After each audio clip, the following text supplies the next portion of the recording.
you give it a shot with some of the advice that we give. But of course, we are going to start off with a bounty. Before I bring my guests in, we are going to do a unique bounty today for the Roundtable bounty. You have a chance to knock 3 of us out. Yeah, not just me, but my other guests, Don't Cut the D Block Dragon and D Dempsey. Again, I'll bring them on in just a couple of minutes after we do the bounty draft. But if you want to get in, it's bounty draft number 709. A perfect draft, 16 teams, 709. No one was entered other than the 3 of us when we got started. So hopefully we'll have everyone in chat get involved here. If you knock me out, the bearded one, if you knock D Block out, if you knock D Dempsey out, you will get 5 packs, 5 standard packs to try and rip that Adrian Beltre. And speaking of Beltre, someone joining me today is a big Beltre fan. And it is stackable. So if you knock me out and then next round you knock D Dempsey out, you get 10 packs. And if you complete the trifactor and knock me, D Dempsey, and D Block out, 15 packs, plus anything that you might get within the game. So depending on the luck of the draw of who gets who, and if we face each other, if I play D Dempsey first round and D Dempsey knocks me out, then his bounty becomes 10 packs. Or if D Dempsey knocks out D Block, then that bounty becomes 10 packs. So we're going to keep stacking these up. Ultimately, we're going to give out 15 packs. If D Dempsey wins the tournament, he gets packs. If D Block wins the tournament, he gets packs. So that is the goal. Knock the 3 of us out. So you have 3 different chances. No rules. Just draft the best team that you can. All right. So they are backstage and they are drafting their team. They might be done already, but I need to draft my team here. And we got to take this serious. No imperfect draft today. Simply draft the best team. This is best of 5. Modern day settings. And let's bring my screen up here. There we go. So yeah, modern day DH is on, no specific ballpark. So it looks like we're playing in a neutral ballpark. It is ID, someone put it in the chat there, ID 709. So perfect draft, best of 5, 16 teams, 709. We'll just put that up now, just so people joining, ID 709. There we go. And again, 3 bounties, not just for defeating me, which is pretty easy, but D Dempsey and D Block, who are a little bit tougher. All right, just the normal rules. I don't know. Nothing jumps out here. I didn't get the Beltre. So we're going to go Zach Greinke, Matt McLean, Riley Green, or Contreras. Let's go with the top-notch catcher. I'm just going future legends, newer cards. We'll take Steer and Paget. Banana Republic are in, the Wolves are in, the launch pads are in with Cavacom. The Sloths are in. If you are in the tournament, just put a declaration in the chat so we know that you are officially in. Weimer and Keller. All right, 2 starting pitchers so far. Got to get some more pitchers. Tom Seaver, Ed Walsh. Team Oklahoma is in. The Rickies are in. Oh, D Block. Oh, look who's in. EVC. Uh-oh. He's been hot. He's had a hot January. Can we get to February quickly here, please? Because he's been rolling. Let's see. Peralta, and who else do I need? Vanderberg. So yeah, thanks all coming in. Thanks again, Tesuiji, for the raid. We will bring in the guests as soon as we finish the bounty draft. It's a stackable bounty. So if you beat all 3 of us, you're going to get 15 packs. If you knock each of us out, and if you knock one of us out, you get 5 packs. And if we knock each other out, then their bounty increases by 5 packs. So that is how we're going to deal with this one. So 16 teams, you got a good shot of meeting up against one of us at some point. Cliff and okay, what do I need here? And again, I'm not really paying attention as I'm just trying to quickly get through the draft, make sure I have enough positional players. Rob Deere. Ooh, I've already got a lot of outfielders, though. Deere, though. Evan Gaddis. We got to take Gaddis and Diaz. Can't pass those up. Last round, 5 cards, 7, 9, 10, 2 more pitchers. Estrada. And let's go with a little Rich Hill. And then some infielders. Not Brett. Joey, you can play in the infield. And Debs. There's a good multi-positional player. And we got to take Brett Phillips. Got to take Brett. Okay, I think we are good. Let's go do an auto this. Mop up, mop up. Strategy. We'll just kind of knock a bunch of these down here.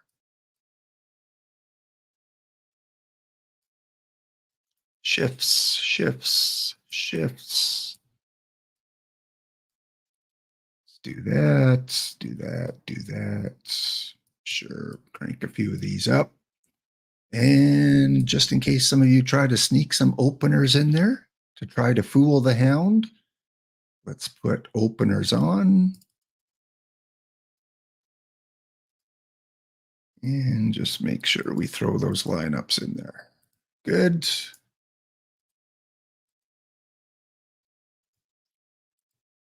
And good. All right, see if I need to do a little bit of tweaking here. Babbitt looks so fine. Power looks fine. Evan Gaddis probably needs to be in somewhere. Ooh, catcher left field against the righties. Let's put him in as the DH against the righties. Yeah, let's do that. And maybe against the lefties. Let's see. Cuckoo. Yeah, we'll leave it like that. Good. Cuckoo, you come in as my DH and as a pinch hitter. But Cuckoo, can you run? That's what I want to know. I need to use you as a pinch runner. Sure, we'll throw you in there. You can run a little bit. Okay, I think we are set. I hope you guys are doing well on the draft there. Red Hot Evil VC. And where are we here? Are we full? It's not showing up on my screen. Let's go take a look at perfect drafts. And we are full. All right, we have 16 out of 16 teams, so that will fire off soon. Okay, let me go back here. Oilers play Nashville, I think, tomorrow. All right, once again, if you just joined in the bounty before I went over the rules, there are no rules. You draft whoever you want. There's no imperfect draft today or deal or no deal draft. Draft the best team possible. Again, if you knock myself out, D Dempsey out, or D Block out, you're going to get 5 packs. If you knock 2 of us out, you get 10 packs. And if you happen to get the lucky roll and meet all 3 of us and knock us all out, well, we all bow to you for knocking all 3 of us out. And you'll get 15 packs. And again, the pack stack, if we happen to knock each other out, then those packs will be added to the bounty of that person that won that round. All right, without further ado, let's get this roundtable started and bring in the 2 guests of the show here. D Dempsey from Germany and from good old Texas we have, or D Dempsey from Texas and from Germany, D Block. And I'm representing both. Notice that I got the Texas, and then we got the Blackhawks. Couldn't play favorites. You can't pick a favorite. So let's start with D Dempsey. We're looking at iron and bronze cards today, and we talked off stream, on stream about the lower levels. What is it, D Dempsey, about the lower levels that you like so much? Why do you play a lot of the lower level tournaments? It's mainly because they're affordable. The cards should be relatively cheap.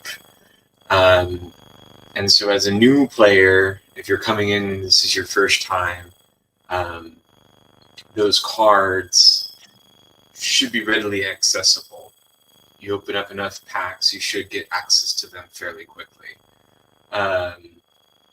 And the variety in bronze more so than iron tends to make it more interesting. And I guess it's just that, again, the affordability of those cards and the availability of those cards, they tend to be fairly cheap in the card shop once they have a chance to cycle through about a week or so after they get released from the ether. Great. And if D Dempsey was on the show a couple weeks ago now, I think, second place in the bronze PTCS recently. So we picked up the Agora card. And before we go to D Block, are you using that card on your team, on the Firebirds on your main team, or did you get rid of it? Oh, the Gore card? Yes, he's still on there. He's still on there? And, of course, you run the theme team, the Beltray Buddies. How happy were you a couple days ago seeing that Beltray? Did they do him justice? Yeah, it's a good card. I think they did everything that represents what he is and what he did for baseball, especially for the Rangers. And so I think that's an accurate representation of who he is. Cool. All right. Well, let's talk with our friend from across the pond. They're from Germany. We have Don't Cut the D Block Dragon. Again, Don't Cut the D Block Dragon plays a lot of the lower levels as well. He likes the iron. He likes the bronze. He dabbles in the silver and even the gold, I think, a little bit. I'll ask you the same question, D Block. What is it about the lower levels that just drives your passion for entering the tournaments? Well, I just can repeat the accessibility, and also it's a little different than the higher realms, where you have basically a meta and that's it. I think you have a lot more options here to play in those lower levels, and especially you can run very different teams or very different things where it's not really clear if it's the meta or something like that. Like I'm always looking for BABIP. There are others who are looking for Power I, and I think both is working.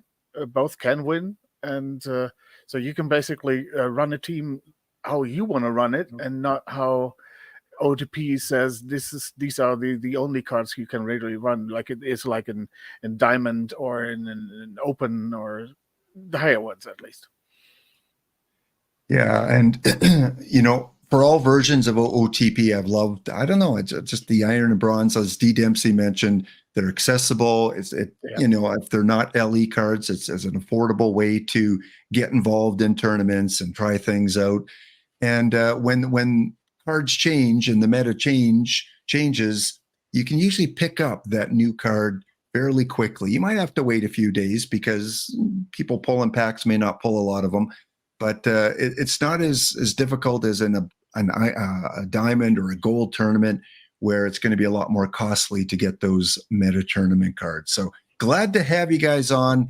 And of course, we're here to talk about two specific tournaments, and that is the bronze brunch and the iron dinner.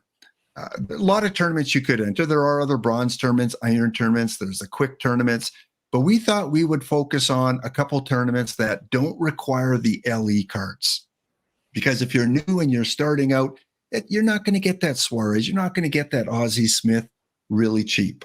It's going to be tough to get them. So we're going to focus on two tournaments that you can build a roster for really inexpensively.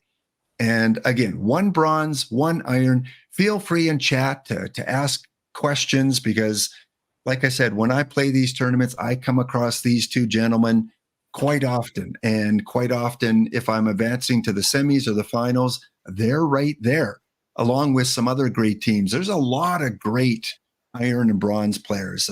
Makadkar, Team Oklahoma, I see a lot. Cubs fan Steve, I see the Reed Sox. There are so many good quality managers that play these lower level tournaments consistently, and it's tough. But before we get to the bronze bill, and D. Dempsey and I did not plan this out. The one we're covering for bronze is the bronze brunch. And of course, there is a bronze brunch every day. It is the daily. And this is today's bronze brunch. The finals, which just wrapped up like a couple minutes ago. And in the finals were D. Dempsey and my Wheel of Destiny in the bronze brunch. You couldn't plan that any better, could you, D. Dempsey? I swear it wasn't planned. I swear. It was not planned.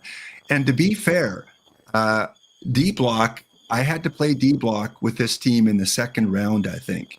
So when you match up against them early on, one of you is going to get knocked out. He could have very easily been that finalist team as well. So yeah, that was kind of weird, kind of synchronicity, take a drink. Kind of weird to see that here we are talking about this tournament and the one that went on today just finished off. And I do have the results, so let's jump in. Last I saw it was 1-1, so let's take a look at the results. Tournament coverage in the finals. I win game 1 6-3. D. Dempsey wins game 2 8-0. Game 3 goes to D. Dempsey, and D. Dempsey and the Beltray buddies take it 3-1. So congratulations. Thank you. And that nets you, of course, with this tournament, it's a 64-team tournament, and that will get you a high diamond choice pack, 2 of them actually, which is kind of cool because you get 2 high diamonds, one from batch 1 to 3 and one from batch 4 to 6. And yeah, that's kind of cool because you sell them both off. That's a little bit extra perfect points that you can get. So I'll get the low diamond choice packs, which is pretty cool. And yeah, that was kind of neat. So 1-0, you win a game number 3. That definitely a turning point there. And Dave McNally, we'll talk about a little bit later. There's a little spoiler for you. Dave McNally is on D. Dempsey's team. Okay, so let's get on with the main part of the show here. Let me go back to my slides. Again, thanks everyone for joining in. And like I said, if you have questions, feel free to ask away. We're going to start with the bronze brunch.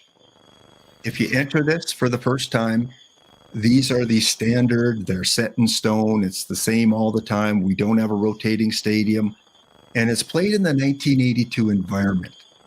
So maybe D Block, talk a little bit about the 1982 environment and what maybe users should be looking for in cards that they draft. Well, 1982, of course, is the defensive era, and you had pitchers were going a lot longer than they were in the modern era. So you can very well go with 4 pitchers here, especially if you limit them like face 18 batters or make a pitch count that they only make like 85 pitches or something like that. Then you can very well run 4 starters and have then maybe 6 or 7 relievers. That of course means that you have a lot more room for your hitters and play a lot more platoons, which is especially in bronze very helpful because we have a lot of players that are very good to one side, but not as good to the other side. So that helps a lot. And D. Dempsey, what about, when we have these different stadiums in the lower levels, do you focus much on the stadium that is being played in this case, Arlington, You being from Texas, you see it's kind of low on the BABIP for the lefties, and then low for both the lefties and the righties. Do you worry about that too much when you're drafting? No, I mean the meta plays anywhere. It does play a role. If this is one that stays the same, or is it a jumping one? If it's a jumping one, you don't care. If it's one that stays consistent all the time, you can kind of tailor the cards to it. I don't. I only worry about that in maybe the perfect drafts, just to kind of give me an idea of what kind of hitters I'm looking for. But I mean, for the dailies, it's just I want to play the best cards that are available, and I'll worry about the park factors later. Yeah, and again, when we're looking at the different eras, I think that's probably more important than the ballpark. Like you said, meta will play pretty much every. Get extreme favoring the lefties or the righties, yeah, then you're going to have to consider that a little bit more.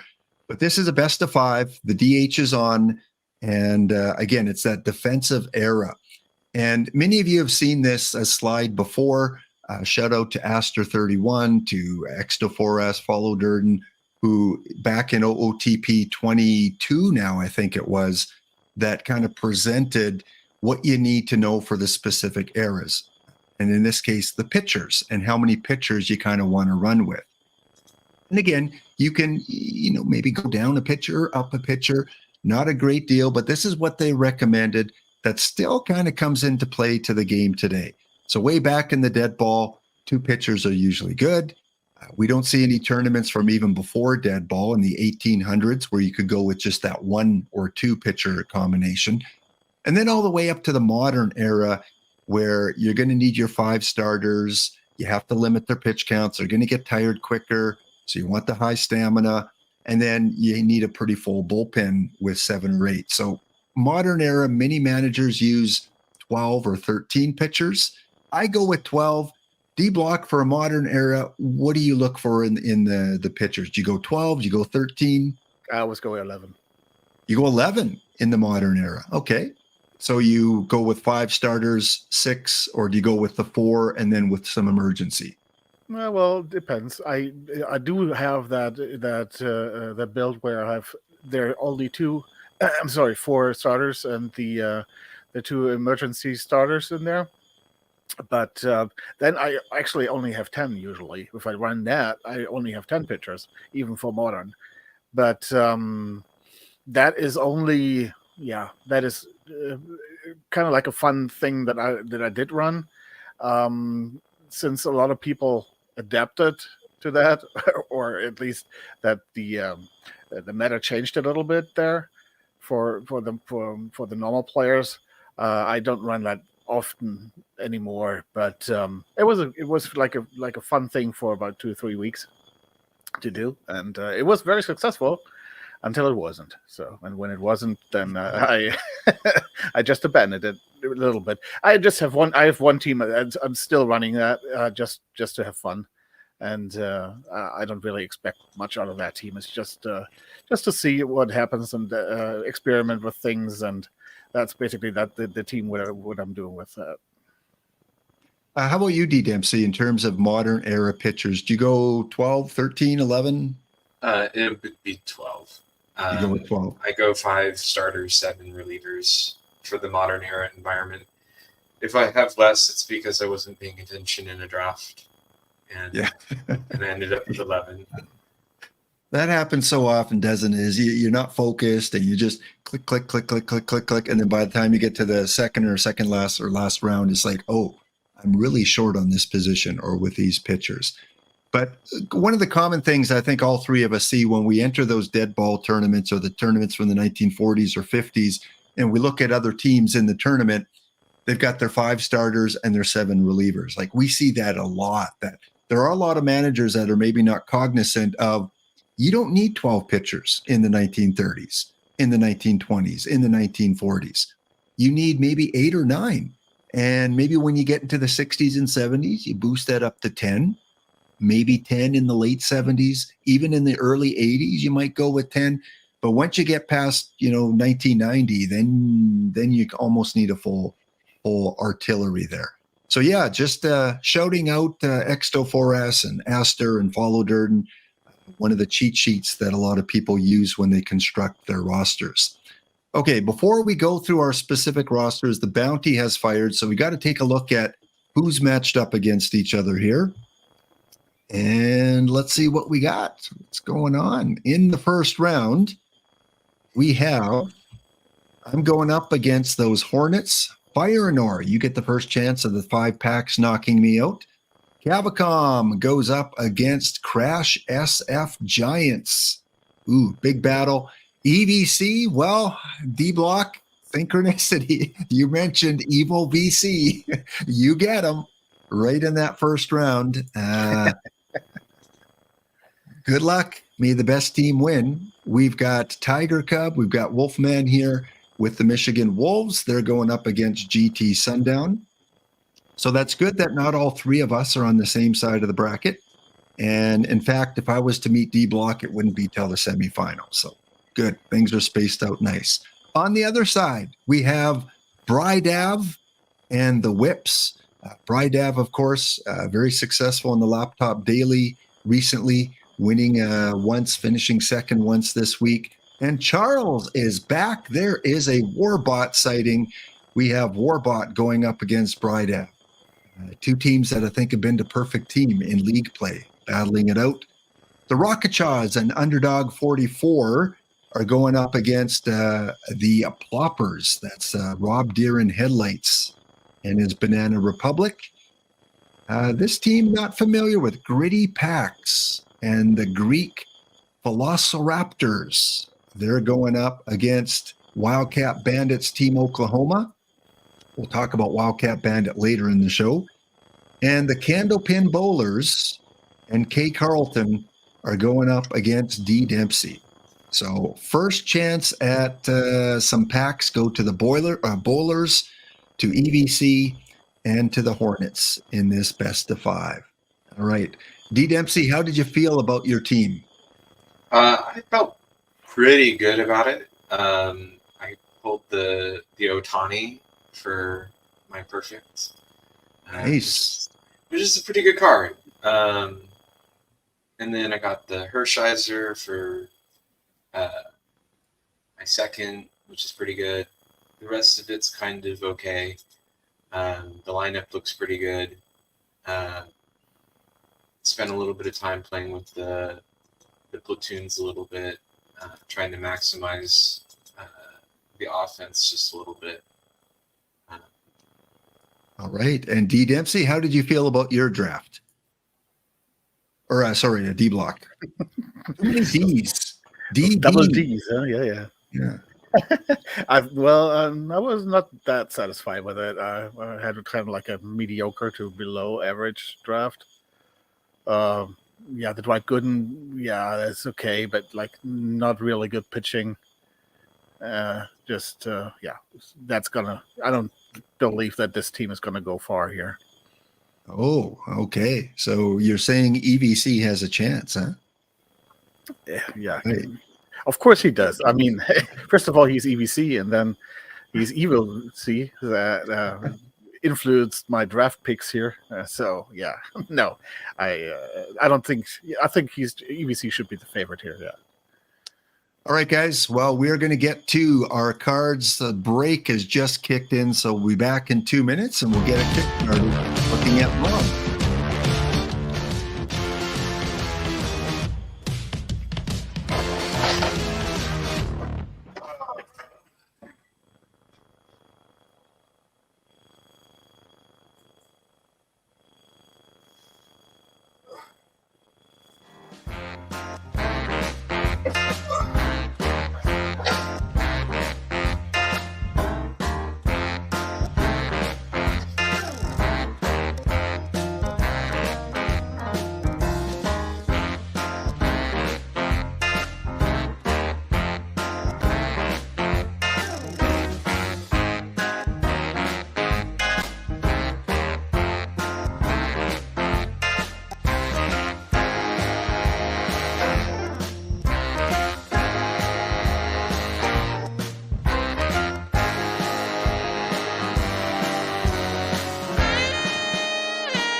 He's muted.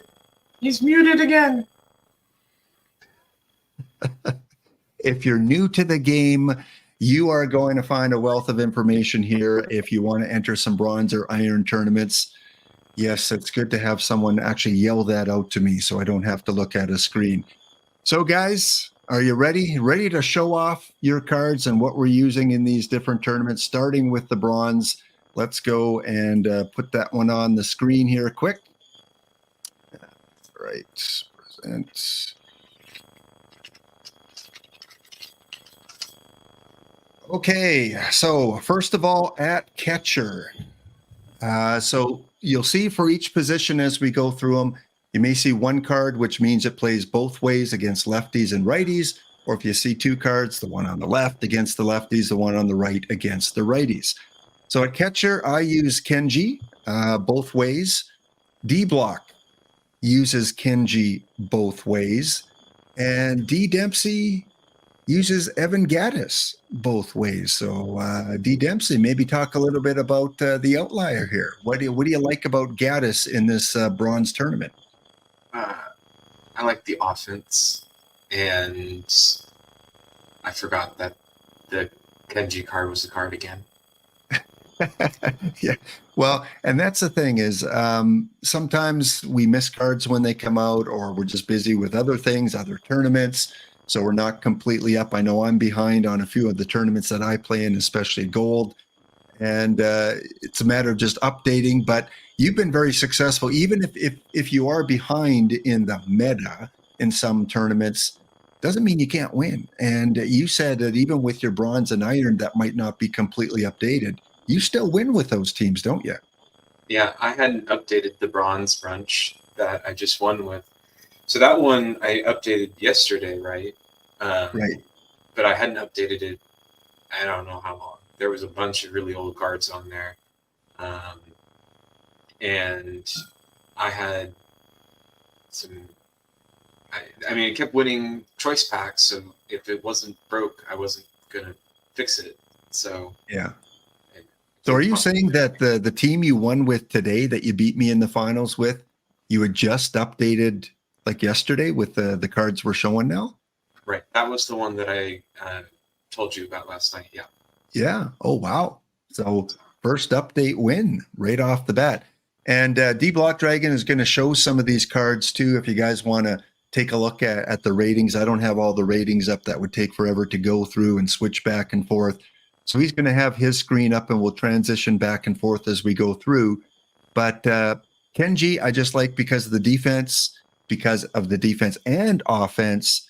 And I think we can run them both ways. I think D Block, you're probably with the same mentality, right? He is, I think, the meta catcher in this bronze. Now, remember, there's no LEs, no special edition cards. So you can't use those exclusive cards that came out. You can't use LEs, anything marked special edition are not allowed to use in this tournament. That's why we picked this one, because it's a very easy way to acquire cards if you haven't got involved in this tournament yet. So D Block, talk about Kenji and why you like him.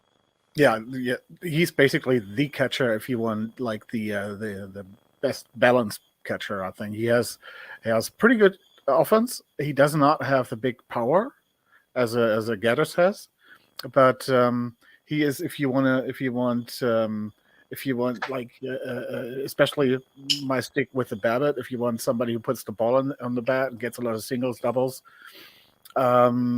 he's the guy. He does not have a power at all. He does have some power, but it's just not on the Gaddis scale there. Gaddis, I did run a lot at DH though, so I really looked to ways to find to get him onto the team because of his power, and DH was a perfect one because he was out of those catcher possibilities there. He was basically the one who had the worst defense, I thought, and it's not that I really look for defense, but if I have the choice between two basically that are very much the same, of course defense is one of those last tiebreakers there for me. I do run as a backup. I do run the Congar card, so that is a no no offense, only catcher ability card. So and I always use the defensive replacement. Yeah. And don't finish your thought. Go ahead.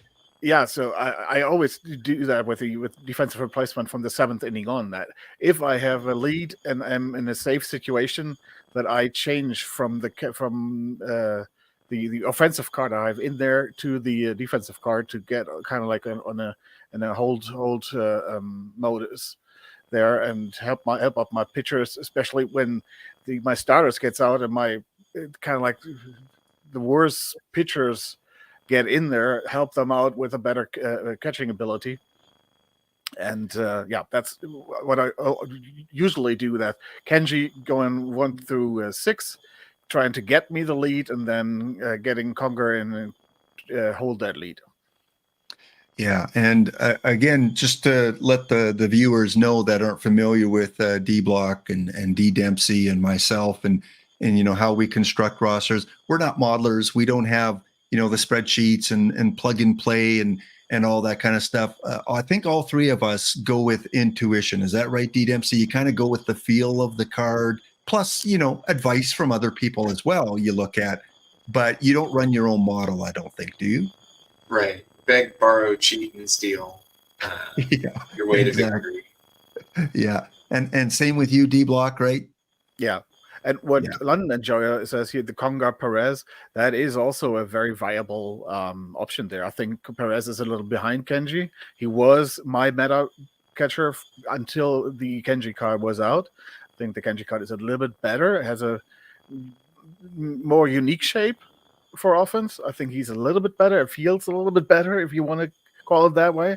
But the Perez Conger combination is a very viable combination, and you will have a lot of success with that too. Yeah, I agree. So I think we all are in agreement here that the Kenji, the Perez, the Conger, the Gaddis, all viable options. And the other thing too is that this doesn't mean that D Block and I don't like Gaddis. We might be using Gaddis somewhere else, as D Block mentioned, a DH. So we do have a lot of cards in common, but just not at the same positions that you'll see later on. All right, let's move on to first base. So at first base, I run versus the lefties. I run Dale Murphy versus the righties, Lee Mazzilli. D Block runs Brett Butler versus the lefties, John Jaso versus the righties, and D Dempsey is all a Mazzilli man at first base, running him there. So we'll start with you this time, D Block. Butler, Jaso, what do you like about them at that position for this tournament? Yeah, they're basically the two sides of a coin there. You can also run the new Hinsky card there. I don't have it yet on this account, so I couldn't send you that him playing there. He's actually listed as a third baseman, but they are the Butler and the Jaso are basically two sides of a coin. The one VL, the other we left. Very nice with a lot of pop there, a lot of home run strength there. And I really like both cards a lot in their respective way at VRVL. I love the Mazzilli card. I just can't fit him in anywhere. That is the problem. Yeah. It's kind of like the problem with all those cards that have very nice versatility for me. Like if it's the Brock Holt, or if it was the Piggy Ward before that, or now the Mazzilli card. It's a very nice card, but I always find a platoon that's better. Yeah. So it's very tough to. That's how I came up with that 10 pitcher thing, because I needed to fit all those platoons in somehow. Yeah. And but the Mazzilli card, of course, that's a very nice card. But I am going more for the power at first base.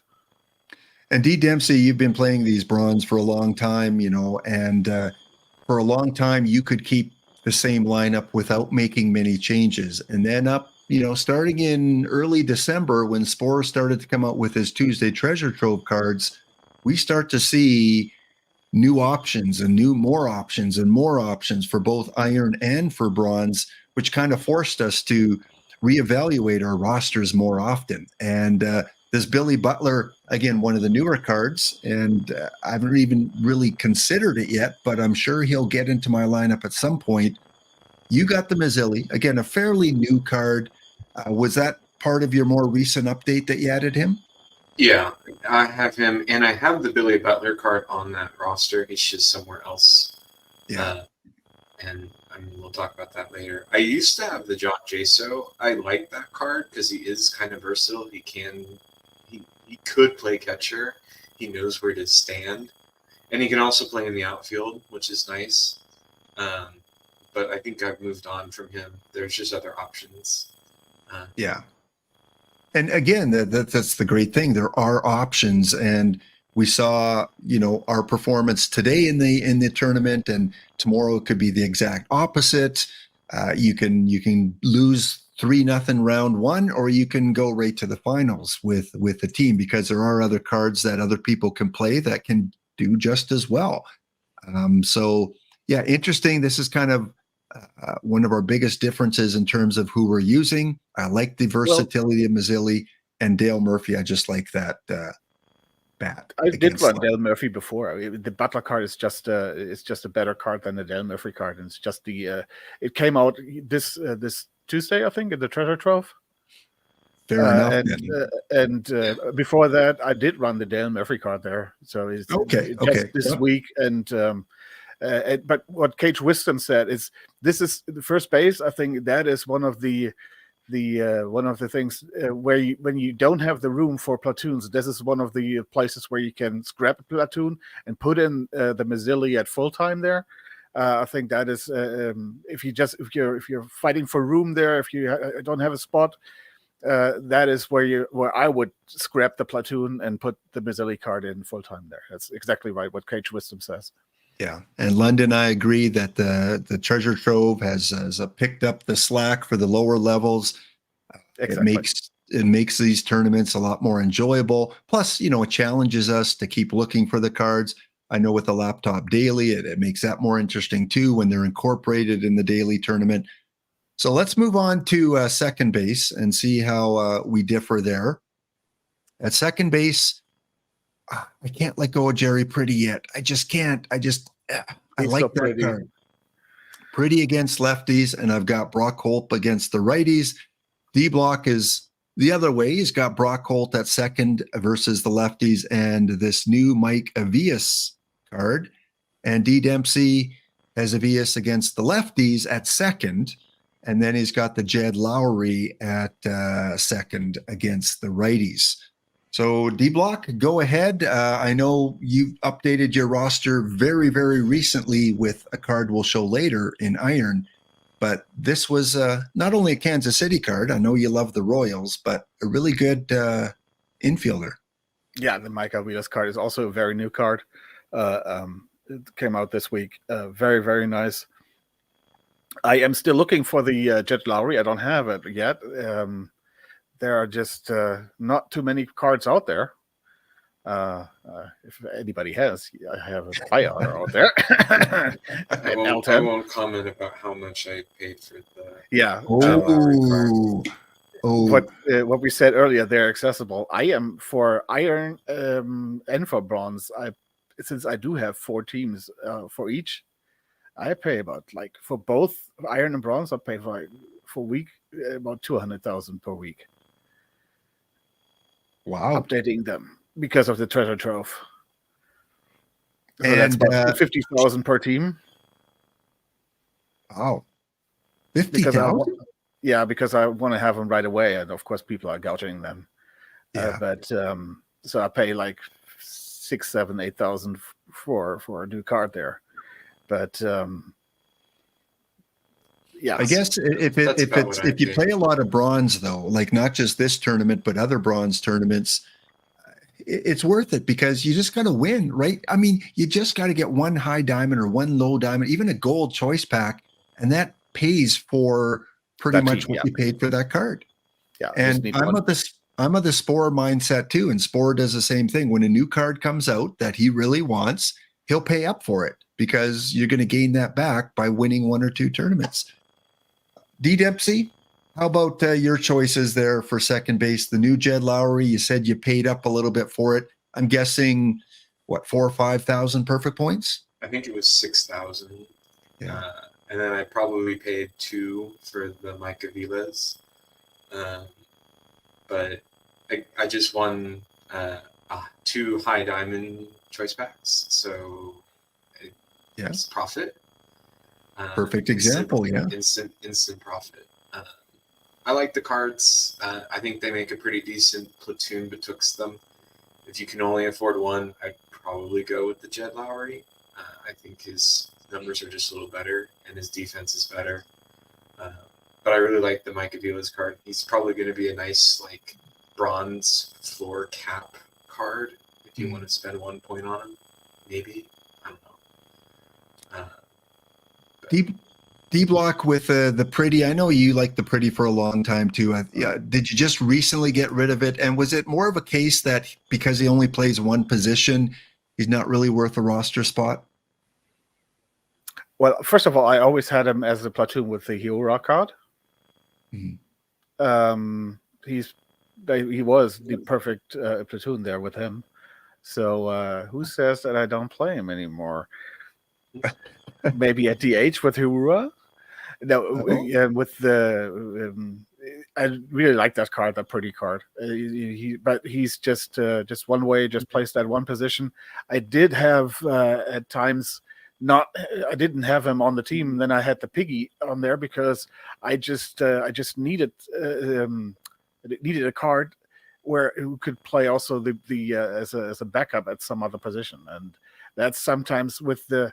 I always kind of like to compare the team building is kind of like a little bit like Tetris, and sometimes you do have a card where the rankings are actually better, but a card that is slightly worse with the ratings fits much better on the team because of the versatility of the positions that the card can play, and especially if that is mainly a backup card, then I play the worst card than the better card because I need those backup positions, and they are more value than I have a starter backing up a different position that is just not very practical.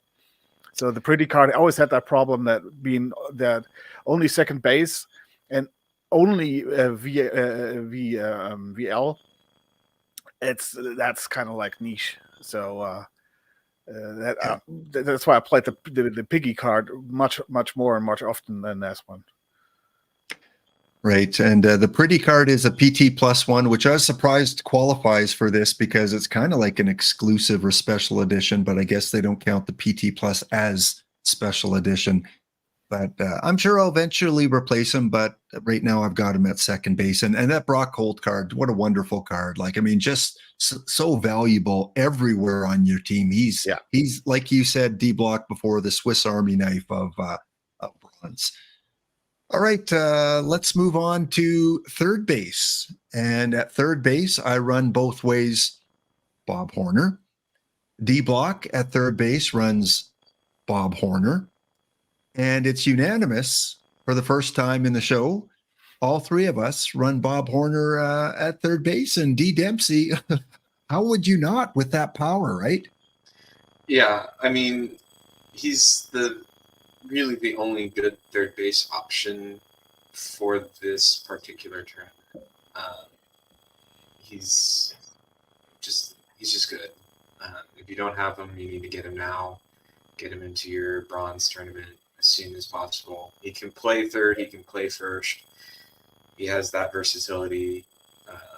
He was very good in the last BTCS. He'll probably be good in the next BTCS.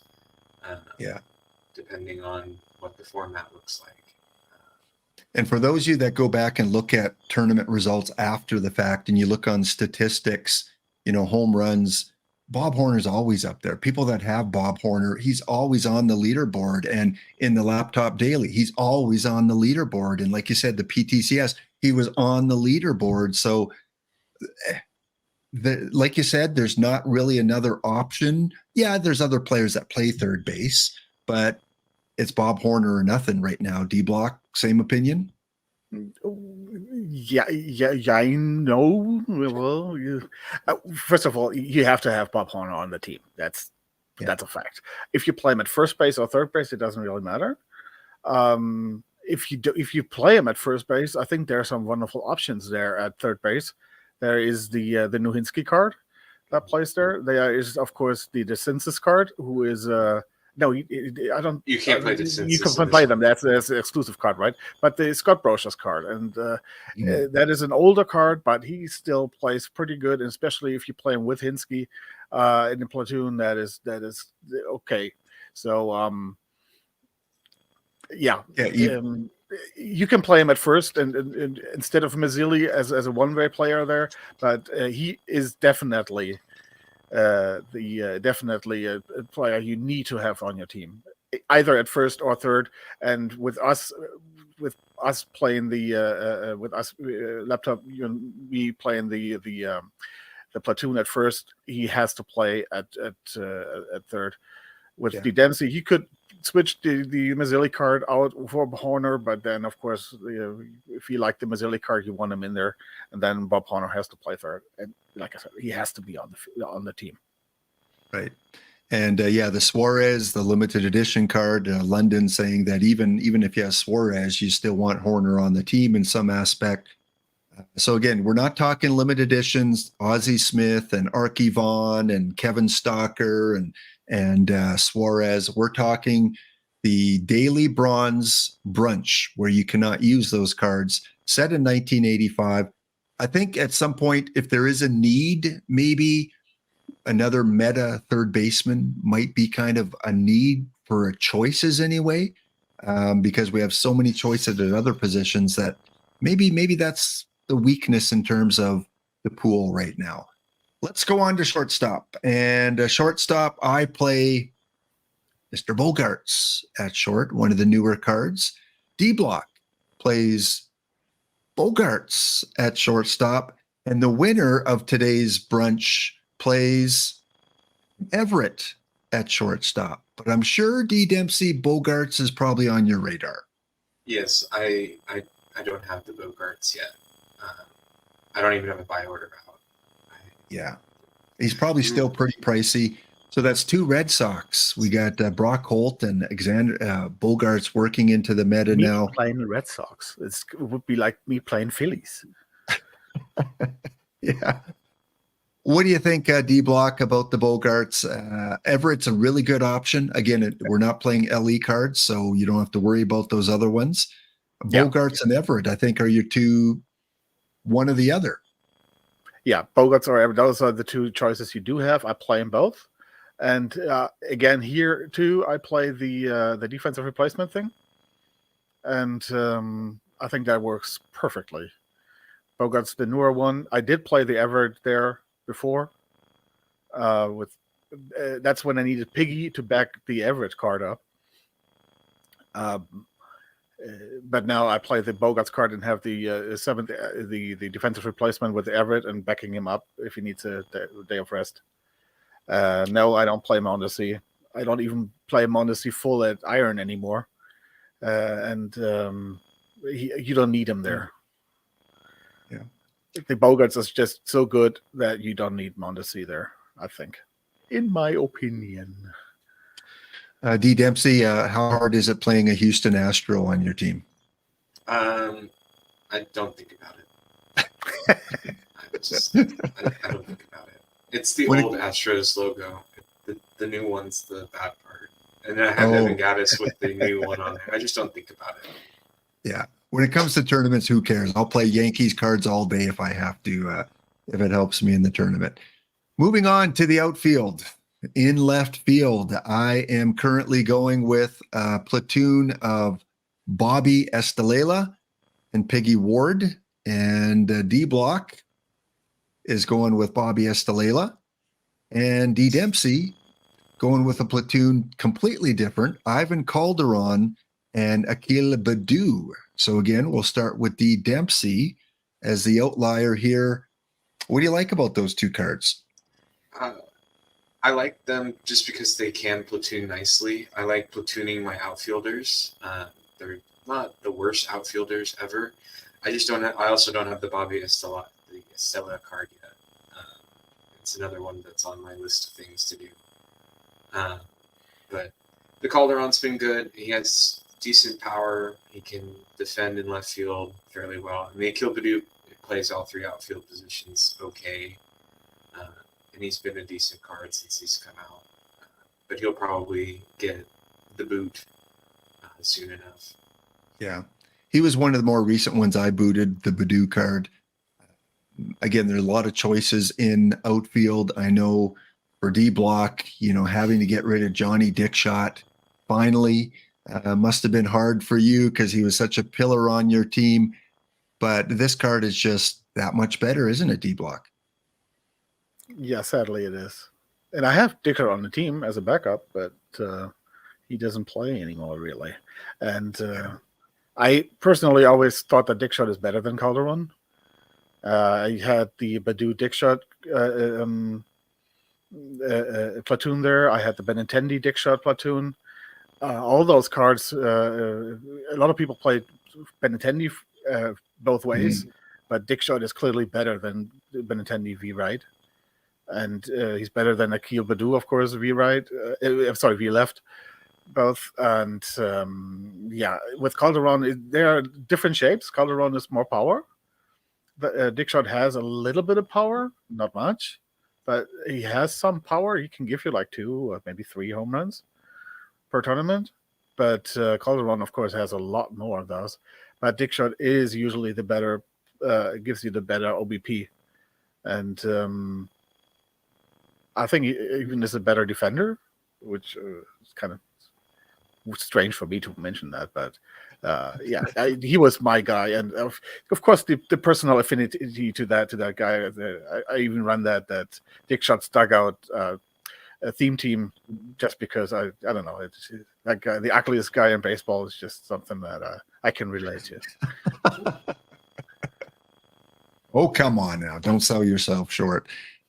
And again, this is the 1980s environment where defense probably should be paying more attention to defensive ratings on cards. And D. Dempsey, we talked about how sometimes we ignore defense or we ignore the ballpark that it's in.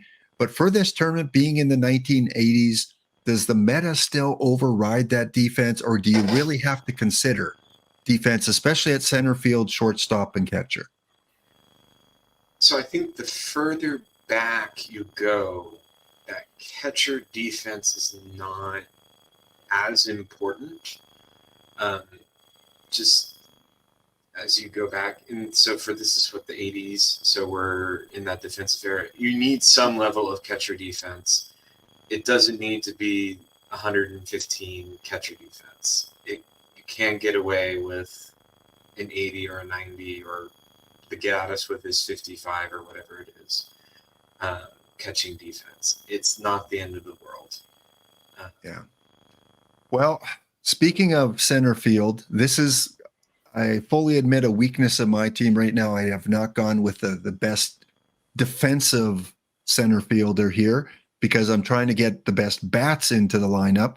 So at center field currently right now, I am running Brock Holt against the lefties and Ryan Sweeney, who is a good defensive center fielder.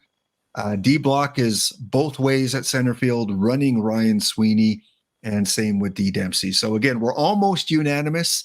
I could definitely run Ryan Sweeney, but I had to get Brock in there against the lefties, and I got so many good lefty hitters. There's no one else. I didn't want to take out Pretty. I didn't want to take out, the first baseman, Dale Murphy. So I sacrificed center field a little bit with Brock Holt. D-Blocks, speak a little bit to Ryan Sweeney and his ability and why he's so good. Well, first of all, he's one of the few players who can really play both ways. That there are one of the players in bronze that has the same strength basically both ways. And you playing Brock Holt there is, he's a little bit better offensively, but I think it's more like you have to find a place for Brock Holt to play than anything else.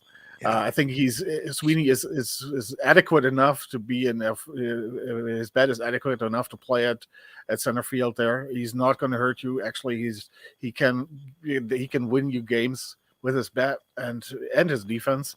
And yeah, I like him a lot. Yeah. I And I do. like him especially much more than the real defensive like a Larry Rosenthal or something like that. I wouldn't. I mean, I could never understand why those type of players would be considered the best players out there, but just because of that stupid defense. Well, and that's a little part of the debate, though. A lot of people play Yeah. Rosenthal. They play Billy Hamilton. Like they play those Fielder Jones types of cards. Yeah, exactly. Water. I'm sorry, I could never understand that. I would rather play before I play one of those cards. I would actually play Bladu Oda or Benintendi there before I play those cards. Yeah, Yeah, I just always want some bat. Yeah, the thing is really, if I play them there, they will cost me a few runs defensively. Same with let's take the Hurua card at second base. I know that he's going to cost me runs defensively. I know that. But how many runs do I gain by the offense there? And if that is net positive, then I have to look at if that net positive is more than the net positive I get from a card like a Rosenthal or something like that. And of course, you can show me a tournament where the Rosenthal card had like a 300 batting average or a 350 OBP, but or especially maybe a 400 OBP with that eye, but that is just the outlier. He is a black hole. He doesn't give me I cannot count on offense from that card, and he only gives me defense. And the plus is much higher if you put in that small sample size for a tournament where you play maybe 30 games. That is much higher there to put an offensive card in there. That's why I would never play a pure defensive center fielder as my regular center fielder there. Only again I could think about that as a defensive replacement. So like Ryan Sweeney backing up with Rosenthal and bringing in Rosenthal maybe as a defensive replacement. But the defense from Sweeney is good enough that I don't really need that.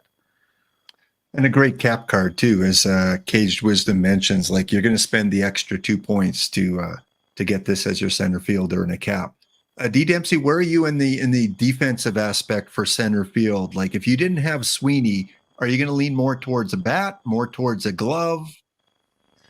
So for center field, I prefer if they have some level. They need to be defensive. I like having a good defensive center fielder. If the Sweeney card wasn't available, I'd be back to running some weird platoon of the Kevin Kiermaier and the Billy Hamilton. Just because they're good defensive players. But the Sweeney card is fine offensively. Is he the greatest bat ever? No. But he'll come in clutch one day and then he'll be worth his time on the lineup. I just need him to catch the ball that goes into the outfield. Yeah. Definitely probably the more controversial position that we've gone through so far. Not in terms of our agreement on cards that we use, but with the chat, with that Hamilton, with that Rosenthal, that glove aspect. Right field. All right, in right field, I currently am running a platoon of Goodman and Jaso in right field. Again, not the best defensively for Jaso, but Goodman is a solid right field glove. And D-Block is running them both ways. And then D Dempsey is going with a combination of Bubba Trammell and Bobby Abreu. Well, D Block, you're the only one using them both ways. Is his bat good enough against the righties to keep him in there? Or it was a platoon situation, you didn't have room for another card? I didn't have room for another card there. That is basically the reason why I play him both ways. I would love to platoon him there, but I can't really. Okay. And D Dempsey, what about your choices there? They are there until I manage to find a Goodman card. But it's nice. They are older cards. The Trammell's a really old card, but any It's not the greatest. You should not be playing him in the outfield. This is do not do this. Don't put him in the outfield. I do it because I'm insane, but that's okay. Like me and Brock Holt at center field. Yeah. Don't do it. It just goes to show in the last month of cards released how many new ones are part of this meta, so-called meta right now. Well, before we get to why don't we go back? Because I mean, Cage Wisdom makes some really valuable arguments here for the Hamilton and the Sweeney card, and I think would be very valuable to show why we're doing that, because or why I am doing this, and so we can compare the two cards and kind of argue about that. And I mean, it's not that the Darrell Hamilton card is a bad card, and people, I think we're just swiping that over is not the way to go here. Just let's show us that card and talk about it. All right, you want to bring it up on your screen there? Yeah, D-Block? I can do that. Okay. While we're waiting for that, I want to show you the bounty update here, because one of the bounties has been claimed. It has. And congratulations to the Blue Hornets who have taken the bounty from me. So Fire and Ore, congratulations. We'll make sure 5 packs get sent off to your account there that I see on the screen there. Also in round 1, the Crash Bluffs, or the Council Bluffs, swept Cavacom. Cava, did you get the new Eric Hinsky yet? Did you get him? Did you see the show where we showed off the pre-twip show there? We got a tie 2-2 between D-Block and EVC going to game number 5. And who is the pitching matchup? Cantwell against Jessup. All right. I like Jessup. I do like that Jessup card. We also have the Wolves tied up with the Sloths going to a game 5. And on the other side, look at that. 2s everywhere. No sweeps, no 4-game series. Every single series is going to game 5. Love it. And we've got the Whips and Charles tied at 2, the Chaws and the Republic, the Velociraptors and the Team Oklahoma, and the Bowlers and D Dempsey. So D Dempsey and D-Block are on the verge of being claimed as a bounty. Hopefully both of you guys can carry on to keep this tournament going. Okay, so let's take a look at the center fielder position, D-Block. Yeah, these are the two cards we were talking about, Darrell Hamilton and Ryan Sweeney. And if you look at the left, they are very similar. I mean, he's has a little more BABIP here. Oh, you mean Billy Hamilton? Okay, I thought you meant the Darrell Hamilton here. Oh, Darrell Hamilton looks okay too. Yeah, Billy. Let's go check out The Billy. Hamilton card is a decent card here, which is it looks very similar offensively than the Sweeney card. Defensively, he's just very much. Okay, while you're getting that set up and finding the Billy card, we'll go back to the tournament here. So got about 3.5 more minutes before game 5 fires. And yeah, it's great to see only 2 of the 8 series did not go to 5 games. So looking forward to see who takes that. Okay, so back to Ryan Sweeney and Billy Hamilton. Defensively, that is first of all defensively. The Billy Hamilton card has what is that? 8 outfield range more, but has a little bit better arm, so he has the better defense. Yes, but it's not like the Sweeney has bad defense or anything. It's he has perfectly adequate defense. Actually, he's pretty good. What is the wrong? That is Billy Hamilton. No, there's a 1901. Oh, I don't have that one actually. Okay. Oh, okay. See, I was thinking that Red's one as well. Oh, see, okay. Wisdom might be giving us some wisdom here, because I was not familiar with the 1901 one. Whose is that? Where is that?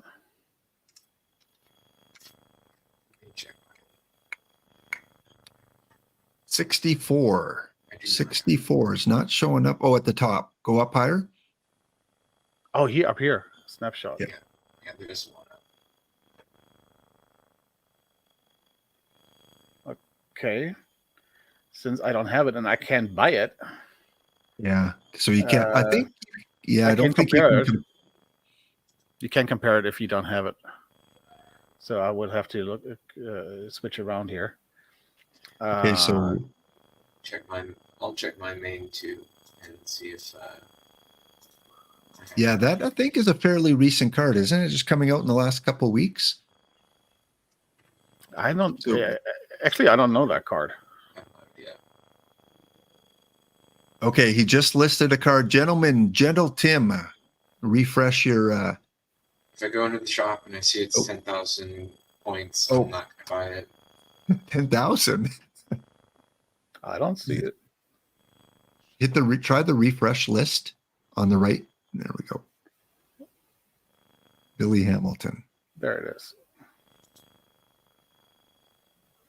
I bought Okay, it. thanks, Okay. Gentle. Thank Thanks. you, Thanks. Gen Tim. So now we can compare. That's the wrong card.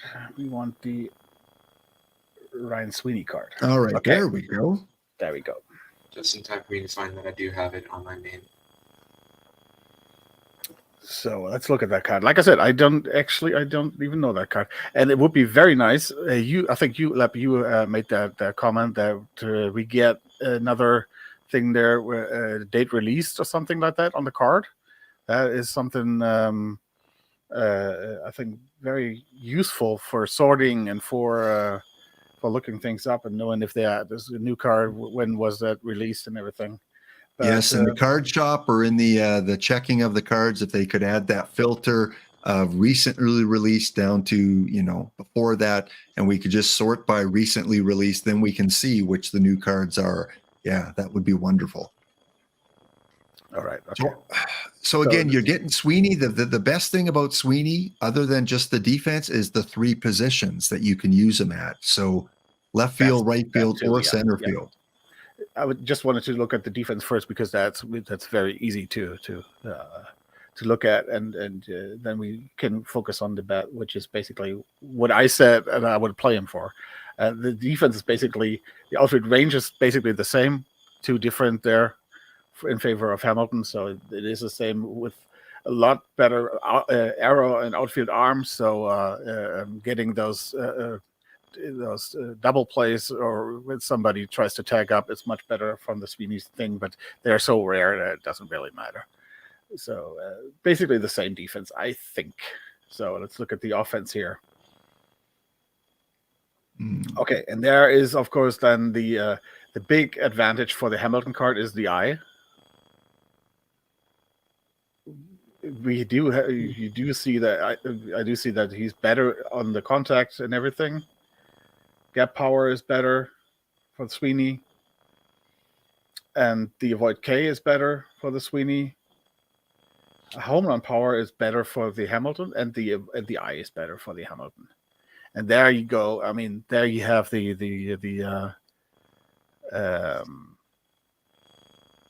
eye power. Cage wisdom. I see that. I mean, you basically here have the typical thing again: eye versus BABIP. And the eye is much better than the BABIP. You are completely correct there, and I think, like I said, the Hamilton card, I didn't know that card. That's the treasure trove thing. Sometimes when you just some cards just slip by you, and I like that card a lot. I would still play the Sweeney just because of the versatility with the 3 positions theoretically, and I'm not the big eye guy. Yeah, Even though the eye is really a lot better. I would really have to think about it. The gap power is something that I am actually thinking about, because I am always, if I'm constructing lineups, I'm usually going somebody who has the best OBP is playing is my number 1 guy. So I want him on there. It doesn't really, I don't care how, if it's by BABIP or by eye, but I want him on there. And then I have my best batter at second. And a lot of people say that, and they think that it means that you want an Aaron Judge there. I don't want Aaron Judge there. I want my best batter on there who gets the best batting average, because I want that guy on first to be on third or home after that second guy is in there. And so if my number two guy gets the single, I want that number one guy at third, or if he gets with the gap power gets a double, I want him to score. That's why what I think is meant by having your best batter at number two, and that's why I'm more the Babbitt guy than the I guy for that. And I would play Sweeney is more of that guy to move guys over than get on base. If I would play the Hamilton, then he would be more the guy that I would play at the number one spot, or at a spot, or the number 9 spot. That is another spot there to get on base there, with that big eye. Well, and sometimes too we get confused or we miss out on cards when they're duplicate cards of the same player or the same name. So yeah. I completely, that one escaped me as well. I would still go Sweeney, like you, the versatility. I still like a little bit more balanced profile. But D Dempsey, if you don't look at the names on the cards, you only see what's on screen here. You say their defense is a wash. Which profile do you prefer? It's still sweet. If I can't say the card name, it's going to be the 62 overall card. It just looks like a better bat. Yes, the eye is like really, really big, but the other stats, I think, outnumber it just on the whole. Yes, the card on the left is going to walk more, but I don't care about that as often. I need him to. If it's a center fielder, I don't need him to walk. I need him to do something with the ball. I need him to put the bat on the ball and put it in play, and actually catch the ball in center field. So, I think if Sweeney wasn't as versatile, if they're both only center field, it becomes a much, much closer call. But for me, that just pushes it over the edge. Tournament, second bounty has been claimed. EVC has taken the second bounty. D Dempsey, you are our only hope. As they said in Star Wars, you are the last hope here to take home the entire tournament. So congratulations to the final 8. The Whips take on the Republic. Oklahoma is the next up in the bounty against the Firebirds, the Wolves, and EVC, and the Hornets, and the Bluff. Yeah, you see Evil C now, don't you? I mean, you just see it. Yes, yeah. He's showing his true name right now, isn't he? Well, and it was a 5. Mr. Nice Guy. Yeah. We're just kidding, EVC. He's just been raking it. And as GT Sundown mentioned earlier in the Laptop Daily, we're down to the Final 4, and he's taken on D Block in the Final 4 because that Mile High Mayhem, they've been doing really well in that tournament. GT, I might have to have you come on the roundtable with Makadkar, because you guys and Wildcat, you guys are just raking in the last few tournaments here. Okay, so I think that was a good conversation. I've been playing the My High Mayhem a lot in the 5L. I think he is kind of like a 4-2 average advantage now over me. Yeah, he's doing well. Okay, let's get back to. I guess, there's good discussion on that card. Thank you, Cage Wisdom, for bringing that to our attention, because I was thinking the old Billy Hamilton, the 69 and I was one. thinking Daryl Hamilton. So so and D Dempsey, who knows? I don't know. I was thinking the Reds Billy Hamilton, because that's what they ran for a long time. Yeah. Okay. Well, let's get back to talk about our right fielders now. Oh no, we did the right fielders. Yeah. A DH. So at DH, a lot of possibilities, of course. This is where I use the Vias because, again, really good against the lefties. I use Pretty at second, Vias at DH, and against the righties, because it's a defensive era, I don't want to risk putting that Keston card at second base. Any other era, I might, but in the defensive era, I want someone good there defensively. D Block, same as I'm using, lefty and the righty combination. And then D Dempsey, this is where he uses Billy Butler again. and Keston. So Keston, I think, is a lock for DH against the righties. And Billy Butler's a really good card. You can't argue about Butler or Avias DH. Dempsey? Yeah, I mean, the Keston card is a fabulous card. Do not play him at second is the... Unless it's the PTCS. Unless it was the PTCS, yes. Yeah. He had great success for that. But that was just, pure luck. I also like the Billy Butler card. I don't particularly want him in the field, but I want his bat, so into the DH slot he goes.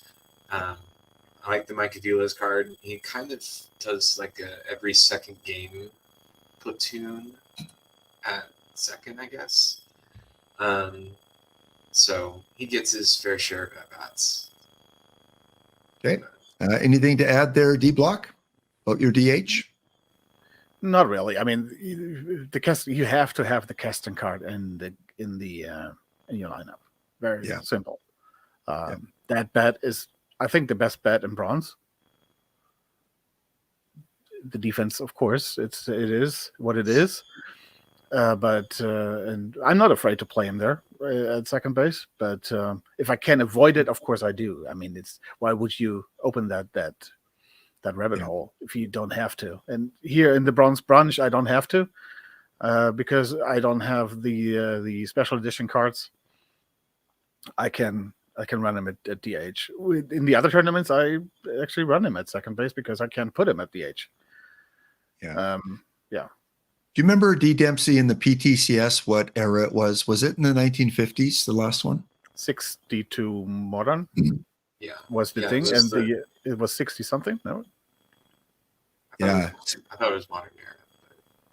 No, it was modern era. It was because I could platoon stuff, so it couldn't have been modern. I was 46. Well, that was the card era. But the card era, that was the card era. Yeah, and the stadium was 55 Abbotsfield. Yeah. Oh, okay. But modern era play. Okay. Yeah. All right. Well, moving on, let's take a look at who we have available, but we don't have starting against the lefties or righties. I just have one card, and that's a piece of advice for all you new people out there, is every card you have on your team, you want to have a purpose for, whether they're starting against one side or the other or backing up many positions. For me, my only reserve card that's not starting is the Nico Goodrum. He used to start for me until these newer cards came out. I like the versatility again. First base, second, third, short, left field, right field. He can back up many positions. He's got a good bat against the righties or against the lefties. So everyone else has a starting position. D-Block, you've got Everett, Ken Berry, and Hank Conger, your backup. And D. Dempsey, Goodrum, the Brock Holt, and Conger. So D. Dempsey, you don't have Brock Holt starting anywhere. You kind of just using him for versatility? It's his versatility, and again, it's also kind of, I think he's in this setup where he's getting every other day starts at certain positions, but I do like his versatility. He can play pretty much anywhere I need him to go, and I would like to keep him fresh. And if I ever need to go in and manually control those lineups, I can just slot him in anywhere and not have to worry about surrendering offense. Yeah. And that's the same, right, Dempsey, with the Goodrum card? And it's the same with the Goodrum. Just that ability to put him anywhere and not have to sacrifice that much offense. And, of course, both of you are using the Hank Conger as your backup catcher. I've got Jaso, who is starting for me, I think, at first base or somewhere he's starting for me, but that's my backup catcher. Plus, I also got Dale Murphy as another backup catcher. Not a great one, but at least he can play catcher. D-Block, you've got the Ken Berry as that's probably going to be your first card to go if you need a replacement, or not. Well, he was my number one center fielder for a long, long time. When everybody was playing this Fielder Jones and all those cards, I was playing this one here because. Can you bring it up on your screen, the Ken Berry? Sure. Not familiar with that one. Yeah. Some model guys aren't either. let's look at that. Where is he? Canberry. There you go. There you go. Okay. He's like I said, he's a pretty old card. I think I played him since the summer. He has very nice defense. And Can you easily compare him against that Billy Hamilton we were talking about, because they both just play center field? yeah, And I think here's a case where you'd want that Billy Hamilton, wouldn't you? Or are you on a different team now? no, I should be on the same team. I think when you jump tournaments, it clears that out. Oh, it clears it in the tournaments. That was the Billy Hamilton. That's the old one. Customize. Last name is Hamilton. There you go. And here is the 1901 one. Compare. There you have it. So defensively, Canberra is better. Okay. The range is the same, 50, 95, 94, so basically the same. But kind of like with the Sweeney card, he has a better arrow and a better arm. And then with betting, he's better too, except the eye again. And I was playing, like I said, that was my primary center fielder before the Grissom card came out. So I played a lot of Grissom with Canberry there as a defensive replacement. And when the, of course, brunch, you can't play Grissom. You could never play Grissom because he's the BREF card. So there was at the bronze brunch, there was always the Canberry for me. But in the regular tournaments, it was Grissom and Canberry, with Canberry being the defensive replacement. And since the Sweeney card is out there, then the Berry is just a defensive, just a backup there. But yeah, he was the guy I was playing all summer long and all fall long when some other players thought that the Fielder Jones would be the guy to play there.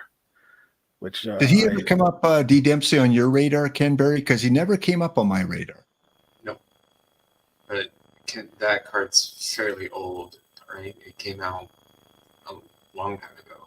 Yeah. Like I said, I think it came out in August. Definitely, he was there in August. I think with the August release, that's when he came out there. Yeah, I think there are other cards now that are more useful, maybe. Not to say that this card isn't bad.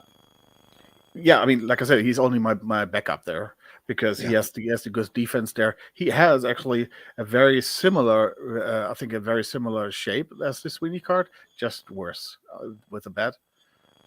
So I don't feel like taking him off. And like again, the little attachment is there too. Oh well, if he's going to build a lineup mission, then he's way old. He is in the build. Oh, okay.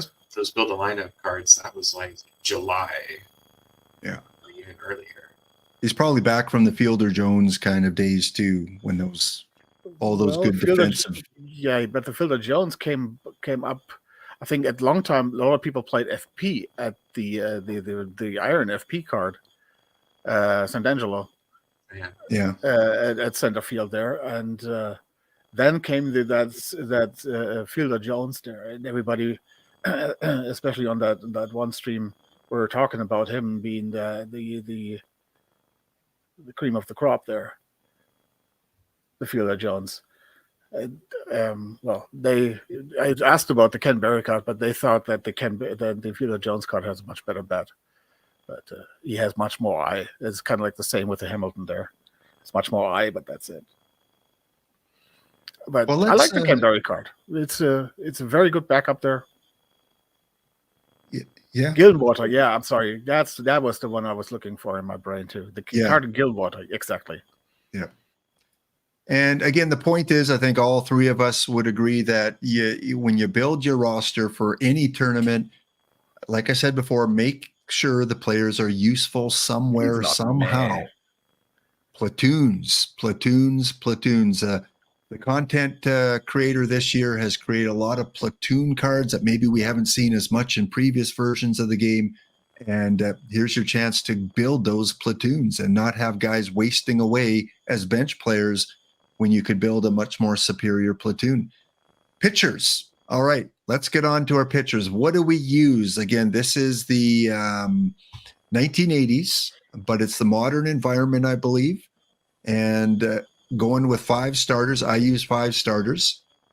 Castillo, Sonny Gray, Giolito, Whitey Ford, and I use the newer card, the Jonas Gaines. Those are my 5. But there's so much plug and play in these that you could easily put in 3 other ones that'll do just as well. D block is going with the new David Cone, the Castillo, the Gray, the Giolito, and the new Braden. So a couple of the newer cards that maybe I haven't looked into as much yet.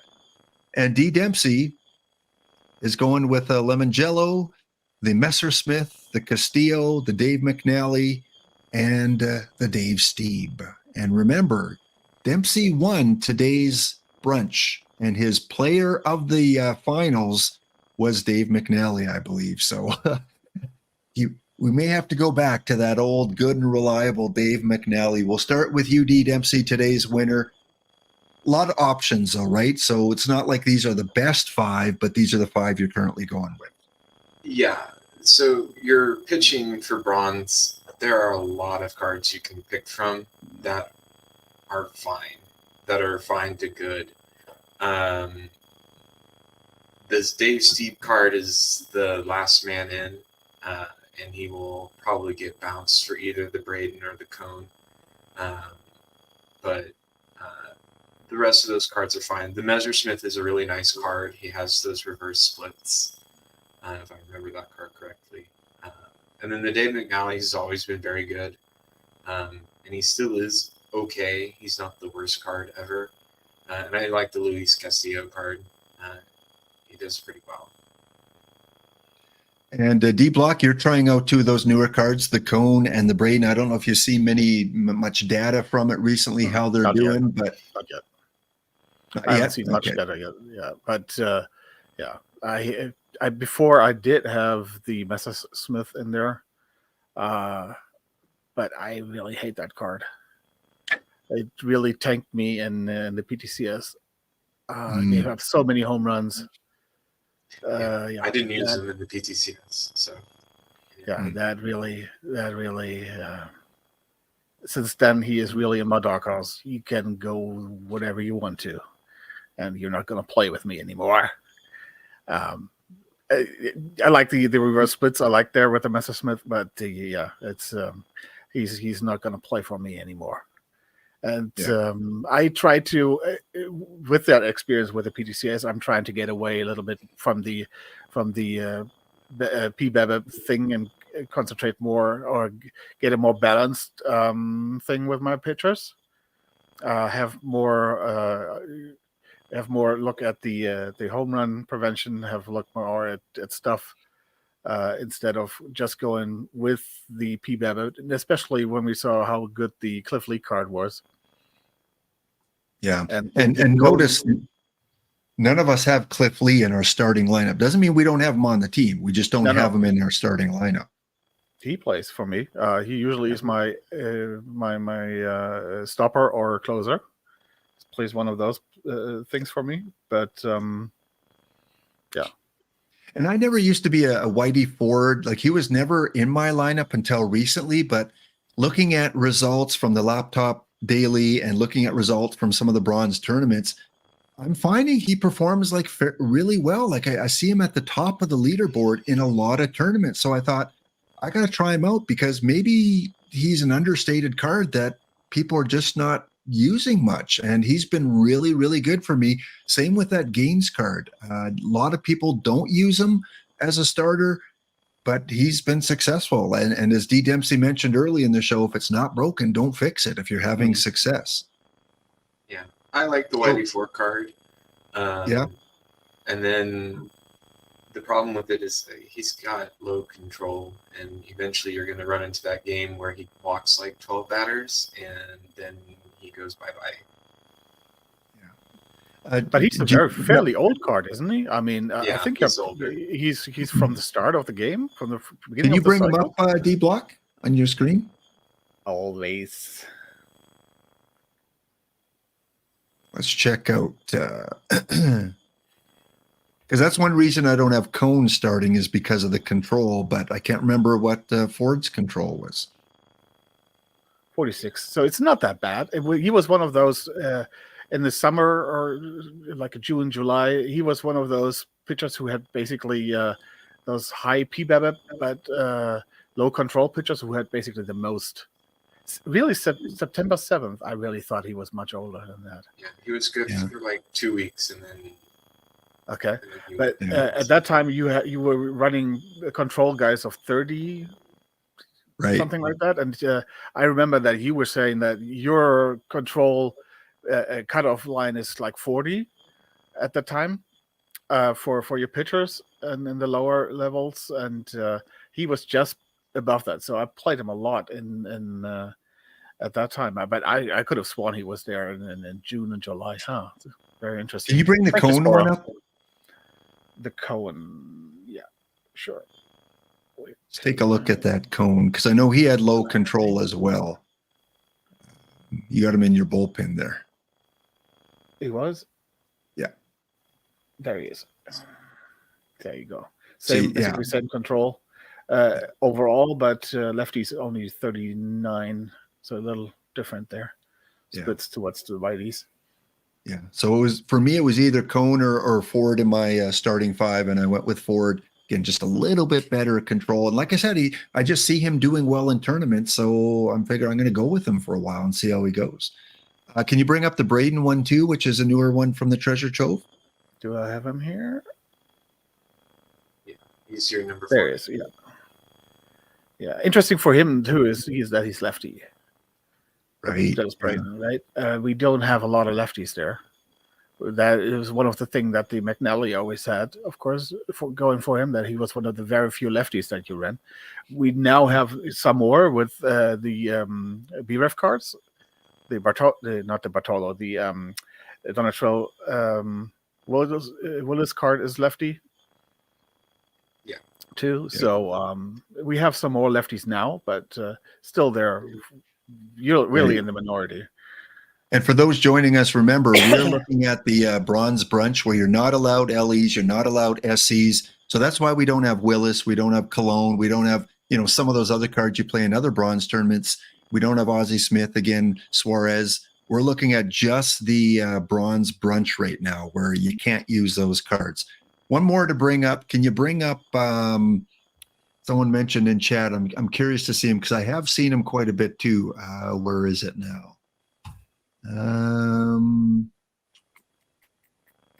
Who mentioned it? Oh, Reyes, Alex Reyes. Yeah, he should be my bullpen too. I always have him on my bullpen, actually. Here, I don't have him. Okay. I love that card. Reyes. There he is. Very nice card, but the control. Oh, that's why he's in my bullpen. He's like that Bronca card in Iron, like almost very identical, just blue everywhere except for that control. I wonder if Braden, because it's the 1980s, that low stuff doesn't hurt him as much. He kind of looks like the Boom Boom, doesn't he? Yeah. It shouldn't hurt him that badly. I would not put him in the modern environment. He's not gonna have a fun time up there. But he should be fine in the earlier eras. Do you think he'd work better in the bullpen though and get that stuff boost? He doesn't get a stuff boost. Oh, he doesn't? He won't get because It wouldn't be worth it. Or he will get the boost, but I mean, if you look at his pitches, there isn't something to boost. There's nothing to boost. Yeah. You're boosting bad pitches to less bad pitches. Okay. All right. He doesn't have one single pitch that is really worth anything. Okay. So yeah, I think the 1980s environment or earlier definitely helped this card. I mean, If you're looking for a card for the 50s, 40s, 30s, 20s, dead ball, definitely this card is gonna play.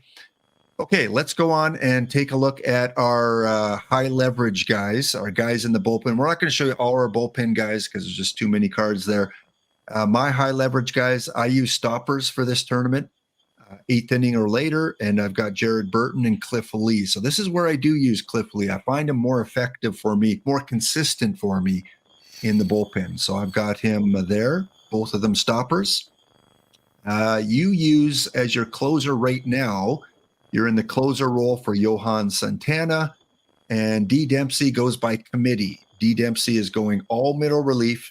He's got 5 guys in there in the 1980s, 10 pitching staff with Cone, Gray, Burton, Green, and Edwin Diaz. So D. Dempsey, you're taking a chance on that Diaz, right? You're rolling the dice. Yeah, it's a funny card. I like it. The PBABIP is bad, but he has a lot of other nice qualities to him. Again, as different cards come out, I'll probably swap him out. But it's a fun card to play with. And D-Block Santana is a closer. Maybe bring his card up and then tell us what you see that puts him as your closer. There he is. It depends on a tournament and like my gut feeling on that day. And I play him a lot as a lefty specialist too. That's where he's probably best, probably. If that lefty specialist is working, then he's probably best suited for that. But that high stuff is always interesting. And if you have that low control, I think you better have that high stuff to get yourself out of it. With the strikeouts, that even if you do walk 2 in a row, like he can get out of it with 3 strikeouts in a row. And I love the ground ball pitcher then too, that he can produce double plays in a predictable manner. But he, of course, Santana is a fly ball pitcher. Yeah, I use him. I use the Cliff Lee. I use the what was his name? Right here. I use the Burton card as a closer. I do use sometimes the Ray King as a closer. So I wouldn't say it's a merry-go-round, but it's just what I feel at that day. And London, D. Dempsey goes with 5. D Block and I go with 6. So we go with 11. And D. Dempsey goes with 10. 10 or 11. 11 is definitely safer. But you can go with 10 in this tournament, can't you, D. Dempsey? Because that's what you go with, and you won it today. Yes, you can. So I think even that slide recommends 5 to 6 for the era. And that's just the way that I view it, is that for really this time frame, it's 5 and 5. And so that allows me to use an extra bat for more platoons. So, yeah, it works out. Yeah, so there you go. 5 starters and then 5 or 6 bullpen guys. Again, if you're just joining us, D Block and D Dempsey with me today on the roundtable. We're discussing 2 different tournaments, the Bronze Daily Brunch, and going through our rosters and cards that we're using. And then we're going to get on and look at the Iron Dinner Plans. Both tournaments, no LEs, no special edition. And we're going to give you some advice if you want to dip your toe into trying out these tournaments. You don't have to worry about buying those expensive LE cards to participate. And we showed you this slide a little earlier. You should screenshot it if you're new to OOTP. And if you ever do some perfect drafts or build rosters for different eras, this is kind of the guidelines that have been there for the last few years on pitching staff and how many that you need. Okay, I think London Enjoyer has a good question there with the no Timlin or Hasegawa.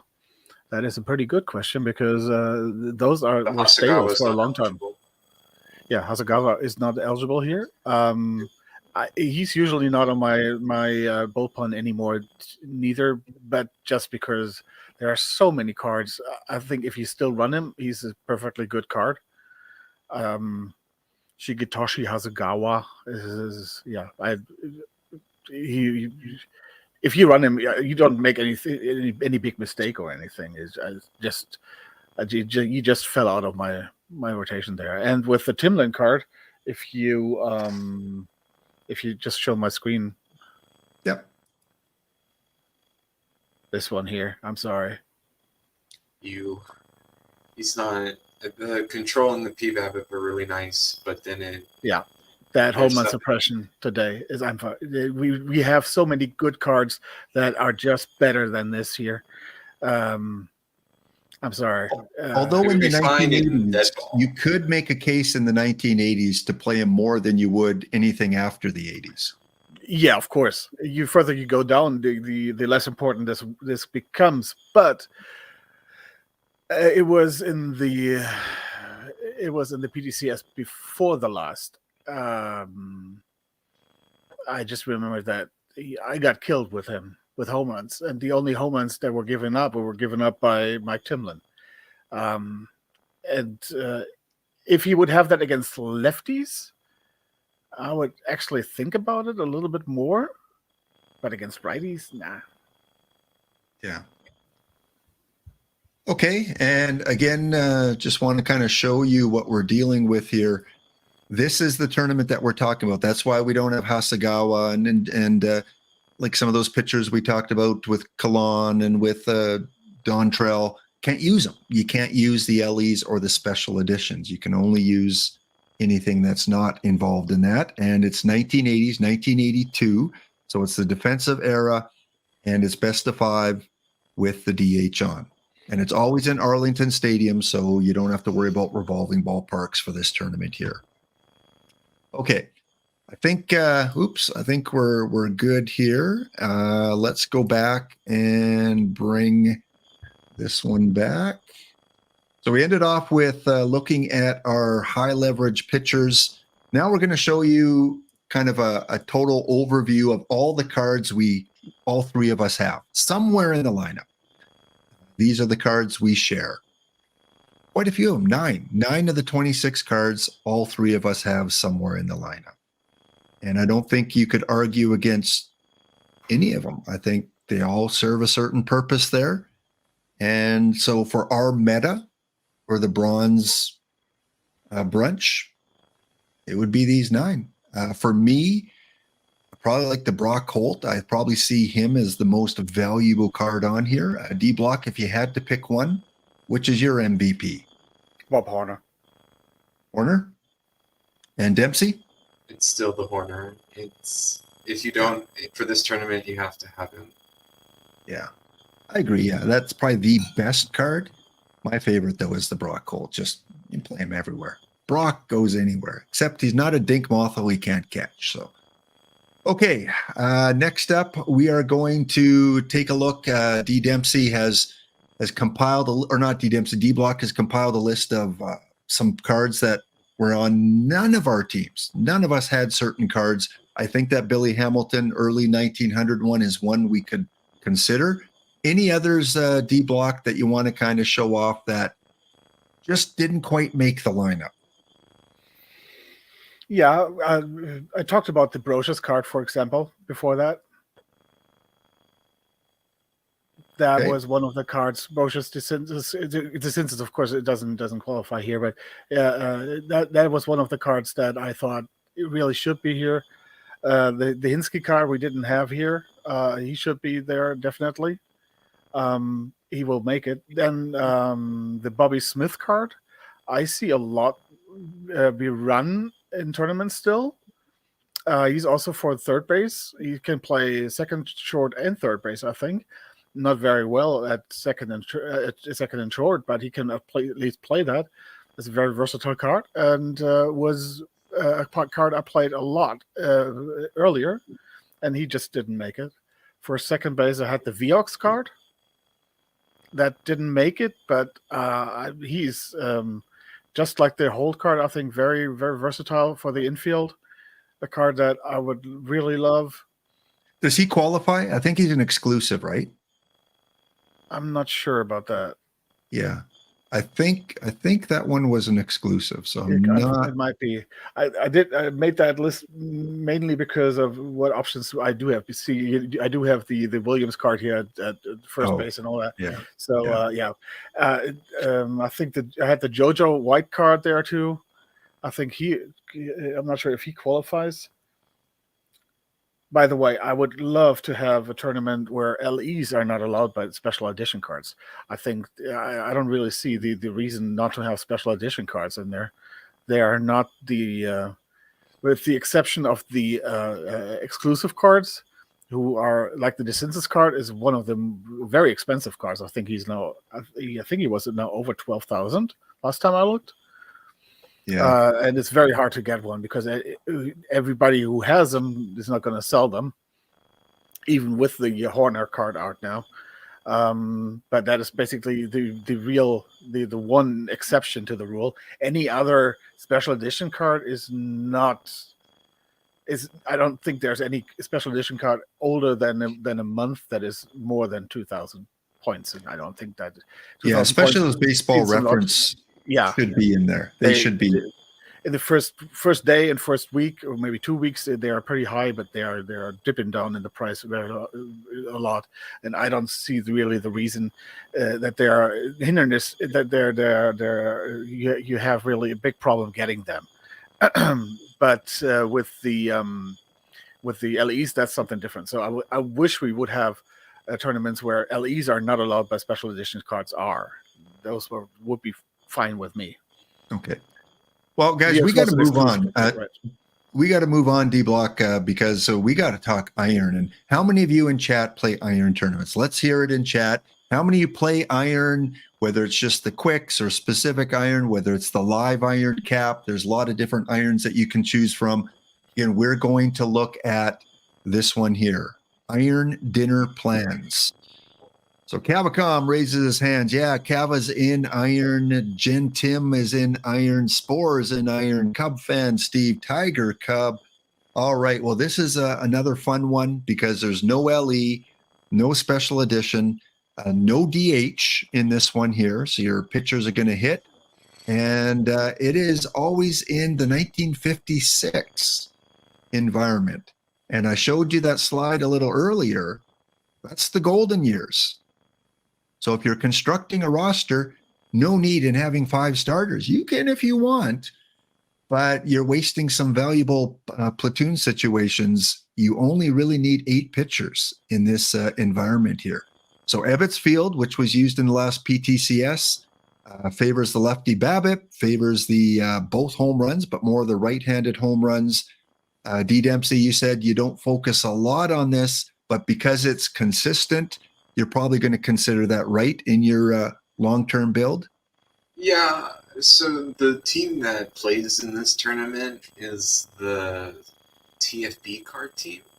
And so they just spam 3 iron dailies every day, and that's their job. And again, that's their one responsibility in life, is to do that. And they do okay. Periodically, we get in second place, and that's fine. I mean, choice packs are choice packs. Yeah. That team beats me a lot. That of all your teams, that's the one that I seem to come up against. Maybe I don't know where it is, if it's an iron or somewhere else, but that's the tournament, future legends, and baseball reference cards. Yeah. Yeah. So again, power will play here. Ebbets Field, 3 pitchers, 3 starters, 5 relievers should be enough. And we'll go on and look at our catchers first of all. Both D-Block and I use Brent Main as a catcher. D. Dempsey going with some of the older ones. David Ross and Bruce Bochy. Is this a case of you just haven't put Main on yet, or do you like something about these two? I just don't have a Main card. Yeah. That again, this roster, I don't remember the last time I really updated it, but they're okay. They're not the worst cards ever. I don't think this team has the Carlton Fisk on it, for example. Not that it's eligible for this tournament, but the Brett Main is the way to go. If I had one, this is where he would be. But I just don't have one. D Block, just a great meta catcher, right, for this Iron tournament. Yeah, he did play the Boshi before him, and now it's Brent Main. Can you put him up on? Well, maybe we'll put some more cards on the screen as we go. Yeah. Put up the Brent Main one. There you go. Has no power at all, but good deep get power, decent eye, and adequate catcher ability. He is not the highest catcher ability, of course, but I think anything over 90 is just fine enough. Yeah, And, I mean, he strikes out a little bit, but like I said, he has no power. But okay. Yeah, I'm always impressed when I see an Iron card with all that blue and deep green. It's just like, whoa, that's Iron, but that's just how Power Creep goes. This is a more recently released card, and D Dempsey is going to be making notes here and going, oh yeah, gotta go get that Brent Main card. Yeah, I think if this card was released in like June, it would have been like a silver. Oh yeah, yeah. Well, it's still an amazing card, and Brent Main. So we'll go through again the first baseman here. Shane Halter is my Brock Holt of Iron. If you don't have Shane Halter on your team somewhere, what are you doing? You only have 8 pitchers. You've got 18 batter positions. Get Shane Halter on there because he can play in multiple positions. And I know D Block and maybe even D Dempsey have him somewhere else. I've got him lefty versus or first base versus lefties, and Fred versus righties. D Block, you're Fred all the way, and D Dempsey, you've got Fred and Mike Jacobs. D Dempsey, you're up first this time. The Mike Jacobs card's pretty good against the right-handed side. And then the Fred Kloben, whatever his last name is. Kloberdance. Whatever. Fred. Is like the better Jimmy Ryan. So he it's one of those cards that if you're not looking for it, you won't see it. And so that's why you have to check those batting ratings on pitchers. And he's an excellent batter. And so you just have to keep an eye on those pitching. As those new Iron pitchers come out, you do have to check those batting ratings because you'll find players like him. I think that's an important statement that, we build our rosters and sometimes we don't look at the pitchers that are being used, and we see a card that might be really good against righties, but everyone's using lefties. And sometimes we don't make that comparison and, match things up like we should match up, because you're right. Like in gold, there's so many lefty starters that you want the right-handed hitters that can hit them. And we put these left-handed hitters in that don't hit well against the left-handed pitcher. So you're right that take a look at what the meta, what the pitchers being used are, because there's only 3 that most teams are using. So are they using all lefties, all righties, a combination? Chat, what about you? Who is your first baseman in Iron? A lot of you said you played Iron. Is it Fred all the way, or are you platooning? Because this is the tournament you can platoon a lot of positions. D Block, why Fred? Why both sides of the plate?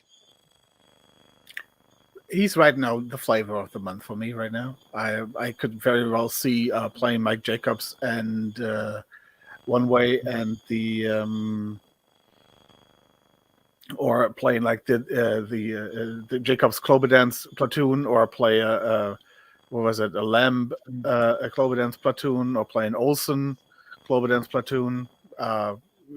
All possible and all very well playable. I mean, you wouldn't. Right now I'm not really sure which is the real way to go. I'm playing Kloberdance. Because I don't know where else to play him, because there's no DH spot. If we had a DH spot, I would play him probably at DH and would use a platoon at first base. Or I would play Jimmy Ryan at DH and him at first base. I'm not really sure. There are so many options there to play these cards right now.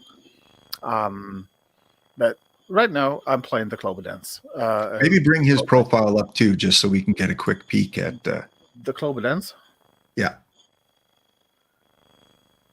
This is his hitting profile. Yeah. So I've got him against the righties. not against the lefties. But you're right; he could play both ways. Now, Cava's a power. He's Oh, much better against the righties, but he's still usable against the lefties. Cava's a power guy. Cava's using McGuire or Dunn or Olson. What do you think, D. Dempsey? This is a power park. So is it too risky because they're, either a strikeout or a home run kind of guy? Why don't you go for these power guys at first? I mean, the power is fine. I think when you're playing in a power heavy park, you just have to go play for the field that you're in, and the Fred card is fabulous, and it does it well. And I like winning, and if I have to win that game 10 to or 19 to 18, so be it. The pitching is going to be whatever it is, especially in iron. The pitching is not fabulous like it is in the other categories. And this card is really hard to find because it doesn't have great pitching stats, and so if it's buried deep in that in the iron pitching mess. So you might not ever see this card, and it might be stuck in your card pool, and you'll never know it. So you got to check your rosters. How about you, D Block? What's your power opinion for first baseman? Well, of course, we did play a lot of in bronze. We did play a lot of Gallo, or here in iron, we did play a lot of Adam Dunn. The Olsen card was probably the ultimate card in that way, that it was basically power or nothing. These are much more balanced cards that have a little less power. Still, I think enough power to give you very good home runs there. But I like, with the Klobodans, I like that he actually can pitch instead of the Jimmy Ryan. You just want him to pitch. You want to really never want to pitch him. Just maybe in the mop-up role, that's it. The Klobodans can actually pitch here. So I think that versatility is giving you a lot there, even though we don't need the pitching in this format. But I just like that with the power. I don't need 100 or 120 power here. I need that 80 power. That is enough for the format here. Okay, so that is your first baseman. Let me go back here. Moving on to second base. Chat, let us know who you use in your iron daily dinner for your second baseman. I've got, let me put this on a little different screen here. 1 second. There we go. So I'm running Hetch. I know a lot of people have moved on from Hetch, but I do like him against the lefties. And I'm running the new Tim Beckham card. Very expensive to get right now, if you can find one. Shane Halter is what D Block uses against the lefties. Tim Beckham, who we recently acquired. And then D Dempsey, an oldie but a goodie. You're going with Mr. Ryan Schimpf. Oh, Ryan, people loved him for so long. He keeps going. That train won't ever stop. The Tim Beckham is probably the better way to go. I just don't have access to that card yet. The cards don't produce many regular packs anymore. They're just producing choice packs, which is fine. So here he is here, one of D Block's kind of guys with the high BABIP there. Plays 3 different positions. D Block, anything else about this card that makes him must play at second base? No, I think he's very unique with the power. That was basically only the Schimpf card that had that big power at second base. And that's why a lot of people played him there. And I can still see him, that if you play him, he's pretty good. But I like this card a lot here, even though he's not the best defender there. But the Bobby Adams card, I did play him a lot there. He's a very nice card, the Bobby Adams card. That was one of them. But right now, I paid for him, so I'm gonna play him. So the new Beckham card. That BABIP is just awesome, and the power is good there too. So I like him very a lot. And like I said, I played the Schimpf card, not the Schimpf card, the Holder card we left there. Right. So there you go. There are second basemen, and I'm sure I will replace Hetch at some point, and Schimpf will probably be replaced at some point by D Dempsey. But this is what we're having success with right now. Speaking of success, we got to check in on the bounty. Let's see if our third bounty is still alive, because I have been defeated by Fire and Ore. D Block has been defeated by EVC, and we're into the final four. And our third bounty is still unclaimed. D Dempsey, you might have some packs coming to your way. You got to face off against Brydav, though. Really, really good tournament player. And we have the two bounty claimers going head to head now. D Block with the Hornets and EVC facing off. So 5 games on the right-hand side. This right-hand side of the bracket, D Dempsey, has been tough. Every round 1 went 5 games, and every round 2 went 5 games. So I don't think it's going to be a sweep here. Yeah, we're this side of the bracket. We're taking our time. Not the other side. It's the more competitive bracket. Yeah. If this was real life, we would be getting all the television coverage. We don't care. Look at this other side. Sweep, sweep, sweep. Yeah, we get the brooms out. We don't waste any time on this other side. Unfortunately, myself and D Block are on the other end of it. But good luck more to the finals. in the finals. Yeah, you'll be really tired in the finals. So yeah, good luck to Brydav, who's got Skabul, Blue, Stone, Gura, Malone going up against D Dempsey's rotation of Otani, who's rested, ready for game 1. The Hershiser. Oh, I can see why you've got where you are. Matt Latos, Perez, and Lance Lynn. The other side got a rotation of Cleveland, Flores, Gasper, Waldachuk, and Neighbors going up against EVC's Lowe, Porcello. He's got the iron. Can talk about him a little bit later. Logan Allen and Cantwell. Not a pitching rotation I would expect to be Final Four when you have an iron as your number 3, but it's working out for him. All right, good luck. We'll check in on that a little bit later. Okay, Can you show my my screen there? I just put out the Ryan Schimpf and the Beckham just to compare them. They're basically the polar opposites of each other. And but there you can see that the Schimpf is very much playable if you want a card with that shape right now, like the card that has come out right now and is kind of like the new hot card actually, with the contact Babbitt thing and a little bit of home run power.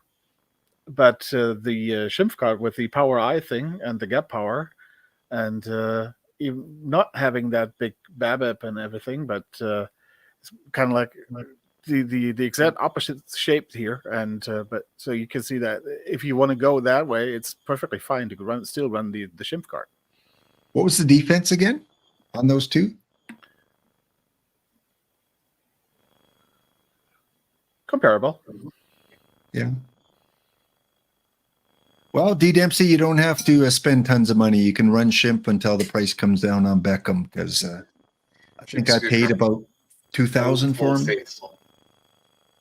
Yeah. And for a card that old, I mean, you basically know that this is one of the best cards that was produced in this cycle. Yeah. Okay, well, let's go on to third base here. Yeah. So at third base, I am currently using Mike Pagliarillo. I'm not going to pronounce it. D Dempsey, at least you and I, with names, we go with first name. We're on a first name basis. Mike and Jake Lamb is my combination. D Block goes with Mike and Jake Lamb, and D Dempsey's going with some oldies but goodies, Solly Hemus and Tori Luvillo. D Dempsey. If it ain't broke, don't fix it. Team There we go. Team keeps winning the choice packs, so I'm not in a big rush to replace anybody. I like the Jake Lamb card's nice. Be right, and I haven't seen the Mike card yet. I don't remember the Mike card off the top of my head. Yeah, throw it up there, D-Block, if you have the mic. Oh, still. We'll get that mic card up in a sec. But yeah, Jake Lamb, really good against the righties, third baseman. Spore is still using Kingman. How many of you in chat are still running Kingman? I'm curious. I stopped using Kingman about 3 weeks ago. But I know if you not be good. You want that defense, if you want that home run, definitely Kingman still. But he's still first and third base. I mean, who cares about the defense at first and third base? Yeah, yeah. Well, if you're Charles, you care. If you're Isadaffel, you don't care. So here we have the mic card. I don't even think Charles cares about first base defense. No, not first base, no. So pretty good. Yeah, I use him just against we both use him against the righties. One of those weird cards where he's better in some things against the righties and better against others against the lefties. So yeah. And this card, Spore, do you remember when this card came out? What is it, about a month old now? Less than a month old? I would say, yeah. Was this a treasure trove card? Must have been, because I don't remember it on a TWIP stream. A couple weeks ago. Thanks. So London uses pegs both ways. Lamb, clobbernets in this. Okay. Lamb is much easier to stomach because I can roster more bats in this era. True. Yeah. So if he's kind of on the fence, now that you have more roster spots, you can add him in. All right. So there are our third baseman. Moving on to shortstop. At short, I use the platoon Bones, Eli, and Alberto Mondesi against the righties. D-Block goes completely with the Mondesi at short, and D. Dempsey. So I'm a little bit of an outlier here. I just like, because I have more room on my roster for platoons, I'm going to try and take advantage of it. And that's why I have Bones going up against the lefties. D. Dempsey. The Mondesi's still really good defensively. He has, for shortstop, I like sacrificing bat if I have to for better defense, just because he is going to get the majority of those ground balls. I need him to be able to field that position and do it well. And the Mondesi does it fairly well. And he can play second, which is nice. Yeah. I probably should, because it's the 1980s defensive era. But like D-Block mentioned earlier, I've got my defensive replacements coming in fairly early in the game, and I've got Mondesi coming in for Bones Eli if I have the lead late in the game. I just like that card. I don't know. Maybe it's the name I like more than the card, but it's something I'm using right now. D-Block, your opinion about Mondesi? I am using the Bones Eli now too. I didn't have him as we had here. This is from the Iron Warriors today, and you see the Bones Eli. That's what he gave me as a backup here. That's amazing. Can we see his card? I know it's only in 4 games, 2 games started, but yeah. And I play him like you as a platoon there against the lefties with that big power there. And I had another tournament where he gave me in 3 rounds, he gave me 5 home runs. We left. Can you compare him against the Mondesi? Yeah.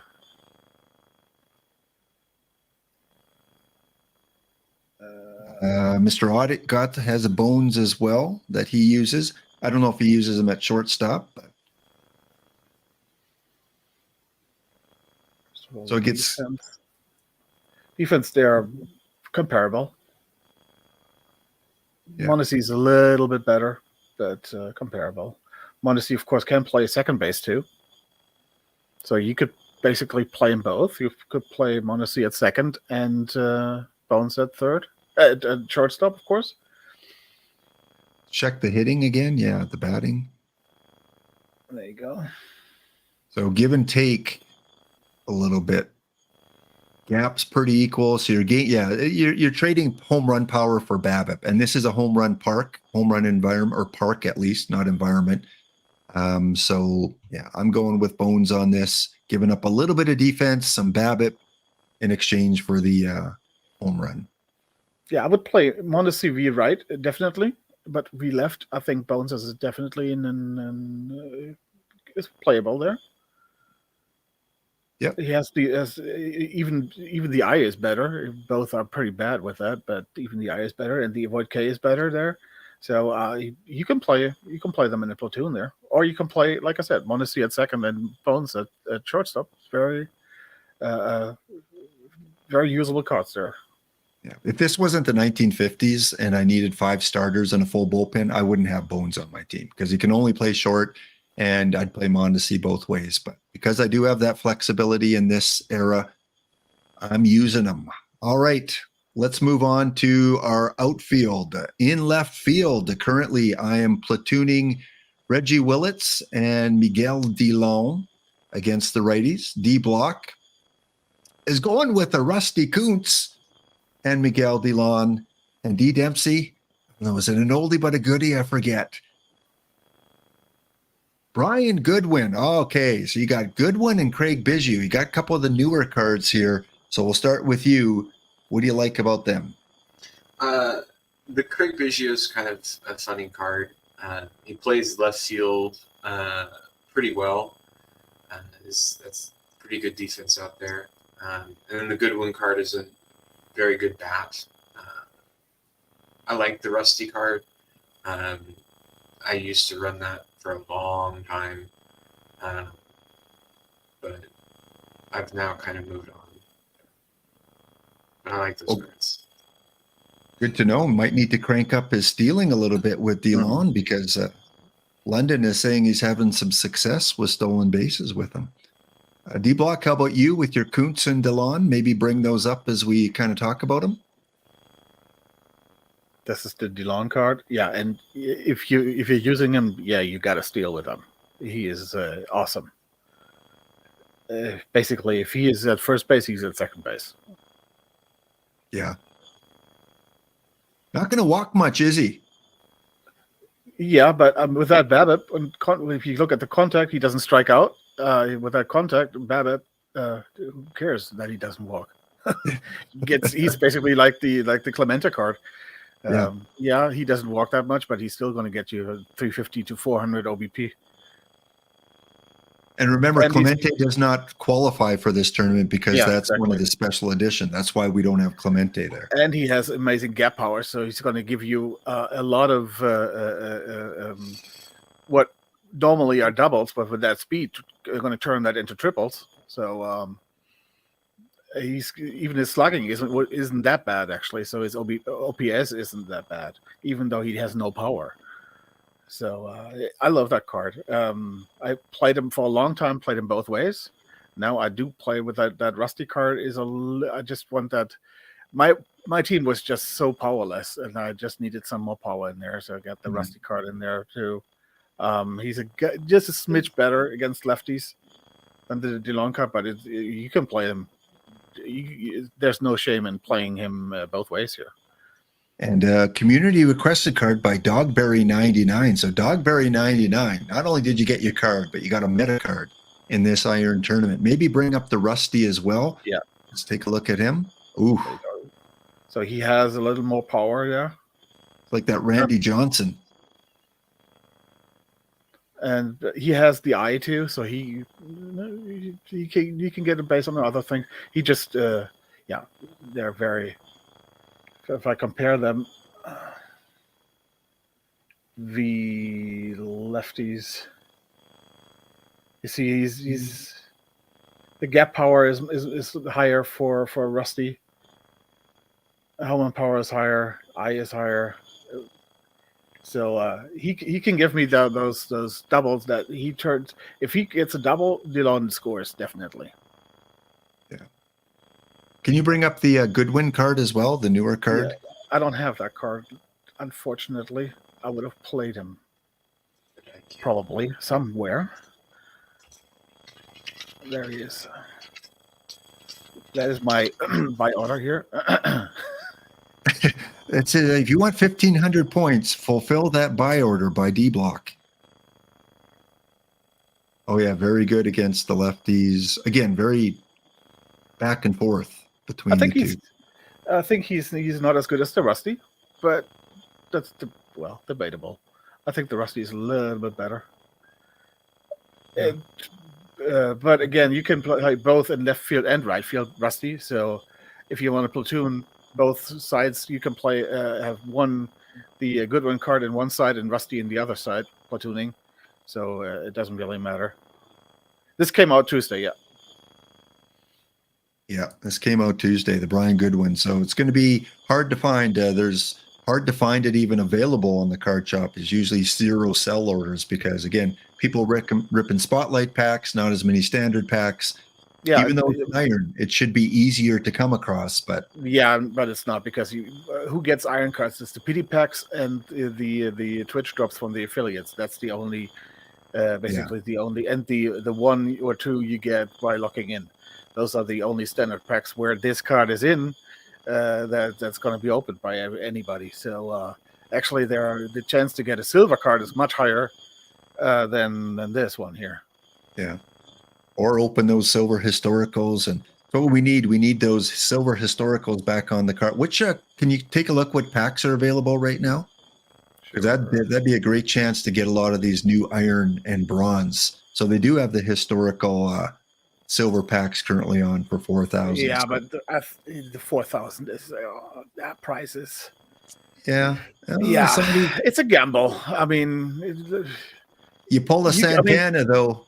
Hey, of course, it's very fine, and of course you can have the gold's going to be historical, the diamond's going to be historical, and but for a silver pack, that 4,000, the gold pack is 6,000. I think that value is much higher. It's much better than the 4,000 for the silver. So and if you want to do that, go for the 6,000 for the gold packs. If you want to do that and want to gamble on that a little bit, you can get like for 120,000 for 20 packs, and I think you probably have a good chance to get those points back if you have 20 cards of those. But with the silver, I'm not sure. The silver price is really low. Unless it's on Tuesdays, like Caged Wisdom said, after the treasure trove, when these new cards come out. Yeah. Of course. I'm not really sure if you buy them now and open them Tuesday. They are open. The new cards will be in there, right? Yes. Yeah. You could buy them now and open them on Tuesday, and they'll be in there. Yeah, that is something you could definitely do. Yeah. Yeah, it was nice to have that Saturday treasure trove that 1 week. Do we have a Saturday one tonight there, Paul? Anything you're not telling us, Mr. Sporer, about a Saturday release? It was so different because we're not used to release at nighttime of new cards, and it was cool to see. Okay, let's move on. Talk about our center fielders here. So good discussion there. Goodwin, good possibility that Rusty Kuntz are going to have to look at. Oh, can you bring up the Willets and compare him to Kuntz? Because I wonder why I have Willets instead of Kuntz. What did I like more about that Willets card? It is a fun gamble sometimes when you buy those silver or gold historicals. Okay, so here's the Willets. It's a lot the BABIP. You like the BABIP there, and the contact, and the eye, and the eye, the void case, and everything. Yeah. So we have a lot of cards there that can play, especially V left. And now that there are use him against righties, he's not horrible if you have to use him against righties. Whereas the Kuntz, you don't want him against the righties at all. Yeah, you cannot use him. Okay. Center field. Yes. Elmora and Biggio. So like D. Dempsey, who had Biggio in left field, I've got Biggio in the outfield too, but I've got him in center field with Elmora Jr. D. Block has him kind of flipped. He's got this new Drew Stubbs. You're going to have to bring that one up, and Elmora Jr. And D. Dempsey's going with the new Drew Stubbs and Omar Moreno at center field. I did use him when he first came out and then kind of replaced him after a couple weeks, but Is it just a matter of you haven't gone through and replaced your center fielder, or just you like him that much? I'm still picking through cards, but I liked the Drew Stubbs cards when I saw it, so I needed to get it in there. But there's still a lot of the older cards in here. I'm just kind of sifting through everything. But this Drew Stubbs card is really nice. It's a really good V left card. And it needs a platoon partner, so you need to find someone who can play versus righties. But is he on the card shop right now, D Dempsey, the Stubbs? I'm just curious if he's even available and how much he's going for. No, there's no sell orders. No sell orders. So yeah, if you want the Drew Stubbs, you're going to have to wait $3,000. That's a buy order here. The L10 Buy is order $3,000. 1,700, and the buy order is 3,000. I paid a little bit more on that. Yeah, you're going to have to pay those prices, but Yeah. someone wants them. But I want to test them out so I can tell you how they are. There you go. You are a guinea pig. You are testing these cards out. Okay, moving on to right field. I can't. I just can't. You know, you've got Schimpf as your one of your oldies. I've got Jimmy Ryan. I just like that card. I can't part with Jimmy Ryan quite yet. I know he's not really a right fielder, but for now, I've got him in the lineup. You're going with the Willets and the Oscar Gamble, who I just can't. I don't know. My intuition is saying don't use Oscar Gamble, and we'll show his profile in a little bit. But D Dempsey agrees with you. He's going with the Willets and Oscar Gamble. D Block, that BABIP. You're a BABIP guy. What? Bring up the Oscar Gamble one. Convince me. Chat, convince me. I need to go with before Oscar. That, this is the Amora card that D Dempsey and I ran. D Dempsey ran VL. So the Stubbs card I think is better VL, but I think he's a serviceable V red card here too, and the defense is pretty good. That's why I ran him there over the Moreno card there. But you wanted what card? The Gamble. The good card, the good Gamble, yeah. I know that I'm a bad guy, and this is just it's completely the opposite of my usual cards. I know that, but like I said, I felt that my team lacked a lot of power, and there weren't really any cards in there, and I just like that card. The BABIP isn't there. I know that, but the BABIP isn't there because home runs are not BABIP. They're not in play. True. And VR, I think that's the thing. He doesn't strike out. He walks a little bit, but he puts the bat on the ball and hits it out of the park, basically, and that's why his BABIP is so low. And that's why I'm taking this guy. Go to your actions menu and go to look for sell orders. I'm curious if there's look for sell orders. Yeah, you're not going to sell them, but just go to the card shop there at the bottom. Yeah. 2220. Someone just bought one. So 2222 is what he's going for. So if you want to take the D Dempsey D Block non-BABIP, D Dempsey, is it all about just power and defense with that card versus righties? Yeah, he's good. The $2,000 that you're going to spend for him, that's well worth the investment. You're going to make it back when you win a Diamond Choice pack. Eventually. Bring up Jimmy again, D Block. We got to take a look at Jimmy. Jimmy Ryan. Any of you London Jar, we're going to talk about that. Definitely going to talk about that card. Which one? The Jimmy Ryan card. No, the Adobe McDowell card. Yeah. London Jar submits for consideration. I'm not a big fan of that card. So when did you get rid of Jimmy? Both of you guys. When did you drop Jimmy from your roster? When like a week or 2 weeks after Clobadance came out. I really struggled with him overtaking him, the Ryan card, but there you go. This is the pitching, of course. I was That going is to say terrible. that's not his bag. That's his why you can't pitch pitch him.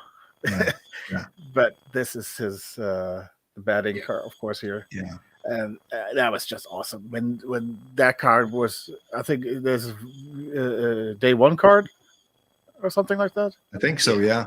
Very early. Yeah. I mean, look for an iron card. Look at that. The BABIP, that power, contact gap, even the eye, very serviceable. This is not this is not an iron card. This is not even a bronze card. Yeah. Unreleased. And that for as a silver, unreleased, nice yeah, silver. yeah. I mean, unbelievable. Okay, well, you guys are going with the gamble. I'm going with Jimmy Ryan at both positions right now. I do already have Mr. Willits in at, I think, left field. Yeah, I've got him in left field. So I don't think you can go wrong with Jimmy Ryan in right field, but I can see your case for Oscar Gamble. Take a look at that McDowell card since we're talking. First of all, I thought we were going to show the Willits card here. Oh, okay. Because we talked about that. Yeah. And that's especially VL, a very nice card. You can run in both ways too. But VL, of course, no power. That's what I said. It's just a lot of no power cards there. Yeah. Yeah, I think in this tournament you got to have some power in the lineup because it is a power park with Ebbets Field. McDowell. Your take on McDowell. I used him for maybe a week. Didn't get very good results. I saw him on your team, and I thought about ripping you a new one on Discord. But that's what I thought about when I saw that gamble on your team. Very un-D block like. Is that how it's double L? If you try contains in that search, or begins with, that is also very nice. McDove. It's where you don't need to do that. It's funny having the iron pitchers that have like gold hitting.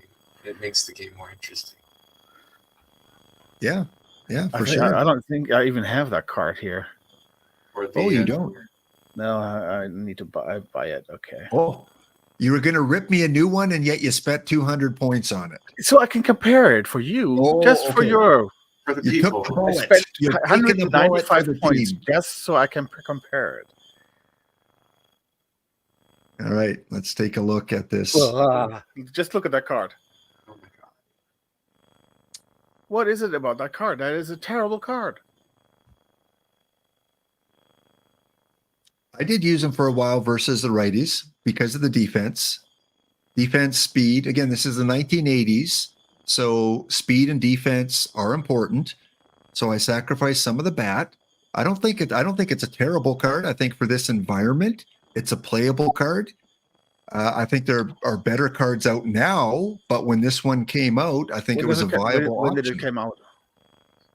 This must have come out in December. Early to mid-December, I'm thinking.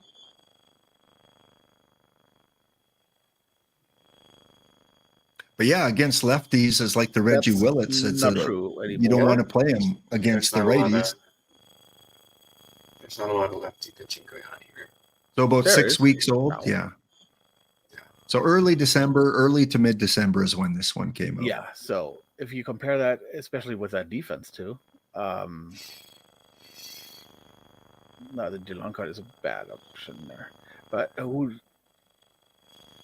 Willits is also the same. With the of course I played the in the normal tournaments, the Clemento there is a much better defense on that. I just think that defense isn't that great. I think it's a terrible card. Compared to the other ones.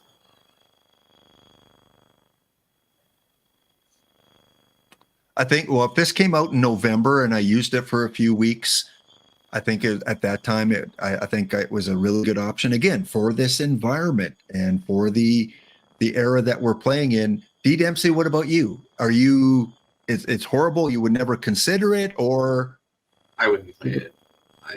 I wouldn't play it. I think there are just better options. Right. Is it a bad card? No. Is it the worst card ever? No. Am I going to play it? No. Will I draft it? Maybe. If I have nothing else. I think, again, Late late Dempsey is November. completely right on that. This card is not terrible, but it's just there's so many other cards. There that are used before worse this card. cards. Yeah, there are yeah. worse cards, of course. Like But I the mean, live, there are so many cards I would use before this card. This is, Yeah, I wouldn't play it at all. At the time, it was I found it good, but like I said, I only played it for a few weeks, and then especially with the last month of new cards coming out, we're getting half of our roster being overturned with these Tuesday Treasure Cove, which I love. It forces us to keep us on our top of our toes, and it forces those people that keep spamming the same roster over and over and over for the last 4 months. Well, they have less odds of winning now because they're not on top of things. So, all right. Next up, good discussion on the right fielders there. Our reserves. So these are guys that we don't have starting anywhere on our roster. For me, it's 2 cards. My backup catcher is Hank Severid. He's been my backup for a long time. And Jerry Harrison Jr., which some people might have starting somewhere, but he's like my Goodrum card where he just can play 4 or 5 different positions, so I can slot him into the back guys up if I need to. D-Block, you're kind of with me on that with the Jerry Harrison Jr., and you got the Craig Biggio. Both D. Dempsey and I start Craig Biggio somewhere. And then D. Dempsey, you've got the Nick Punto and the Nick Franklin cards. Speak to those 2 guys and why they're on your roster. Well, I like the Nick Franklin card. It's a nice little platoon card. The Nick Punto card is a heavy defensive card, but it's also a really old card that just hasn't made its way out yet. I really like the Jerry Harrison card as kind of that utility bat. He needs to go back in there. He was in there at one point, and then I removed him at some point. He probably didn't do very well. And that Nick Franklin card is also very versatile. Second base is his listed position, but like Spore said, he can play in the outfield as well. Okay, D-Block, your 2 reserves. The Biggio card is basically a little mistake there. He is still a leftover for my normal cards where I use him at VL as a DH. Here in the dinner plans, he serves no purpose for me, and I should actually get him out of there as a reserve catcher and put like a Severide in there as a reserve catcher and not the Biggio. So he's actually a mistake for me having him in there.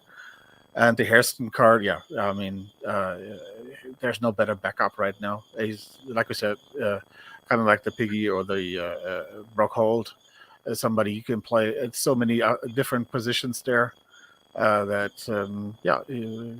if you want an infield backup card, that's the Hairston. He can even play at left field or in the outfield, and he's very good out there. But there was another request for looking up at the outfield. That's the Sanchez card. The Covercom asked about that card. So he is actually a very good defender there. Has a nice BABIP, but that's it about that card. And I think it's not a bad card, in my opinion. But it's not a card I would use because there are just better options out there. But the defense, of course, if you care about the defense, that's a very nice card. Good speed, stealing is okay, but so the base running is okay. So he's a good speed option there that gets on base via BABIP, and it gives you defense. I think he could be a good backup option. And again, you have a lot of positions to play with here, with only 8 pitchers that many people are probably starting. And he could be a very nice left field or even center field backup player there. I think if he had one more strong, batting, then he would get much more consideration. Yeah, just one more, better eye or better power or better gap, like just one more, like he does with the BABIP, and he would get more consideration. So Mr. Audit says, after seeing that Goodwin for the first time, you don't see how it's close for him. So in terms of he's a definite must play or he's not a play, What do you mean there, Mr. Audit, in terms of how it's close? I'm guessing that he is a must play. And right now, again, there's none on the card shop. So D Block has looked for a good one. I've looked for a good one. There's just none on the card shop right now. But I think he will be part of our teams at some point. And D Dempsey, congratulations. Yeah, of course. on getting If you Goodwin. compare to Goodwin, you don't play him over Goodman. Of course not. He is a Yeah. pure backup card that you play. Yeah, he would be a defensive replacement. Exactly. A pure backup card. The guy you would Nothing- bring in at the 8th and the 9th. Exactly. If you would have like one or two other, like get the Void K into the deep green and maybe give him some more eye into the green, then we would talk about if he could play somewhere. But he can. You don't want him in the field really, just as a defensive replacement. That's it. Yeah. But you All never right, play him well, over Goodman. If you guys are just joining us, we're going through the Iron Dinner Plans, a tournament that does not allow you to play limited edition or special edition. There's no DH. And we're going through kind of our rosters and what we have been finding successful and some of the changes we made with all the tournament treasure trove cards coming out. And these are the cards that don't have a starting place, but they're still on our roster. Let's go to our pitchers. Again, 1950s, you only really need 3 starters. These are the 3 I'm starting with. I don't think it's close for number 1. I think Bruce Hurst is the best starting pitcher you can have in this tournament. For me, that's my opinion. D Block. Yeah. I know. I made that. Yeah, I know. I made that tournament. I didn't really think about the thing. I only have 3 starters here normally, and that is the Black, the Hurst, and the Tobin. Okay. And then D Dempsey's, we got 3, 5, and 4 here with the starting position, but you have the Bruce Hurst. Would you agree that it's far removed from the second best pitcher, D Dempsey, or is it close? Yeah, the Hurst is probably your best option here. I like the Joe Black card. I like the Jim Tobin card. That was the card, what was it, 2, 3 PTCSs ago that was like must have. You had to have it paying an unholy amount of perfect points for that card. The Highball Wilson is also one of those PT reward cards. I think it came out with the same set as the Pretty did. It's okay. I mean, I think you only need 3 starters for this. I wasn't sure. I like 4 in this instance, but it was. And like you said, if it's not broke, you don't need to fix it. Then D Block, if you can bring up the Hurst when you have a chance, so we can kind of take a look and see what we consider the best starting pitcher in this tournament. Remember, you can't use special edition. You can't use those other ones. So Charlie Lee, I don't think qualifies, right? No, he's a BRF card. Yeah, so that's why you don't see any Charlie Lee here. Chat, what are you guys using in this tournament for your iron pitchers? Who do you like? This is the Bruce Hurst card right here. Just all around solid card, 1950s. So home runs, maybe you don't need to pay as much attention to. Again, for an iron card, it's just got a solid makeup. Yeah, I mean, it's a great card. Another one of those examples of power creep. Okay. Joe Black, if you can bring up the Joe Black, because both you and I, D Block, have Joe Black. I don't know if he's on your roster, D Dempsey, if you have him anywhere, but I think he's somewhere, but I don't think he's on that roster. I know I have the card. A sneaky card for the PTCS. I've said this before that a lot of teams didn't have him because they just didn't think any of the NEL cards qualified, but he did because he was after 1946. I think he was a 1947 card or 1948. So those that had him on the roster, did you have him on your PTCS roster, D Dempsey? For Iron? Probably, yeah. I Yeah. can't remember the Iron one, but yes, he was probably on there. Yeah. So Cage says it looks like you're playing into the air a little bit and punting stuff a little bit with your pitchers. Yeah. So and maybe bring up the Pastor card as well, because 2 of us have that Pastor card. And then finally, we'll look at the Tobin because D. Dempsey said that was kind of the meta card a couple months ago. So there's the Pastor punting stuff, which you can do a little bit in this era. Yeah. In the earlier eras, the stuff isn't that important. More so the control and the PBABIP. Good. So really good. And then what was it? Oh, the Tobin. Let's take a look at that Tobin card again. Again, almost identical, like compared to that NEL card we were looking at. Looks like the same card. Yeah, they're very, very similar shape. All have. Yeah. They're completely different than the shapes we used to have in iron with the high PBAB and high stuff, Yeah. but very low control. Right. Yeah. It's completely the Carl opposite Lundgren. now. And how about Yeah. the Bud Black? Show us the Bud Black because that's one of the newer cards that I see a lot in this tournament here. Same shape. I don't think as good, but almost again that similar profile. But again, he's a lefty. True. Yeah. Very good point. Yeah. And bring up the Bronca because you were talking about cards we used to play, and the Bronca is kind of like the profile. Yeah, a lot of us are just starting to get rid of that Bronca card now. So just one thing there with the I am with it was because it was said in the chat that there are not a lot of lefties out there. Actually, I for this week I am running the Hearst, I'm running the Black, and I'm running the Francis. I'm actually running 3 lefties here. CC Sabathia too. You got him CC is in the also bullpen. there, but I don't run him because is he in here? Yeah, It's in- because of that, the control. Yeah. Yeah, it's But, funny how He's we've good gone for, away he's good from for low iron though. The Yeah, CC. of course, Yeah. of course. But I don't play low iron, so I only play full iron. But see, there's a lot of lefty cards now out there. So what we said, you can't use Rusty because there are no lefty pitchers out there. Well, if you play me, you better have the Rusty on the team. Yeah, show But us the you wanted to see the Bronca card. Bronca. Roster management.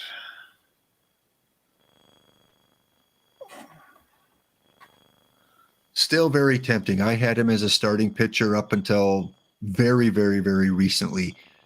I love that card as a closer.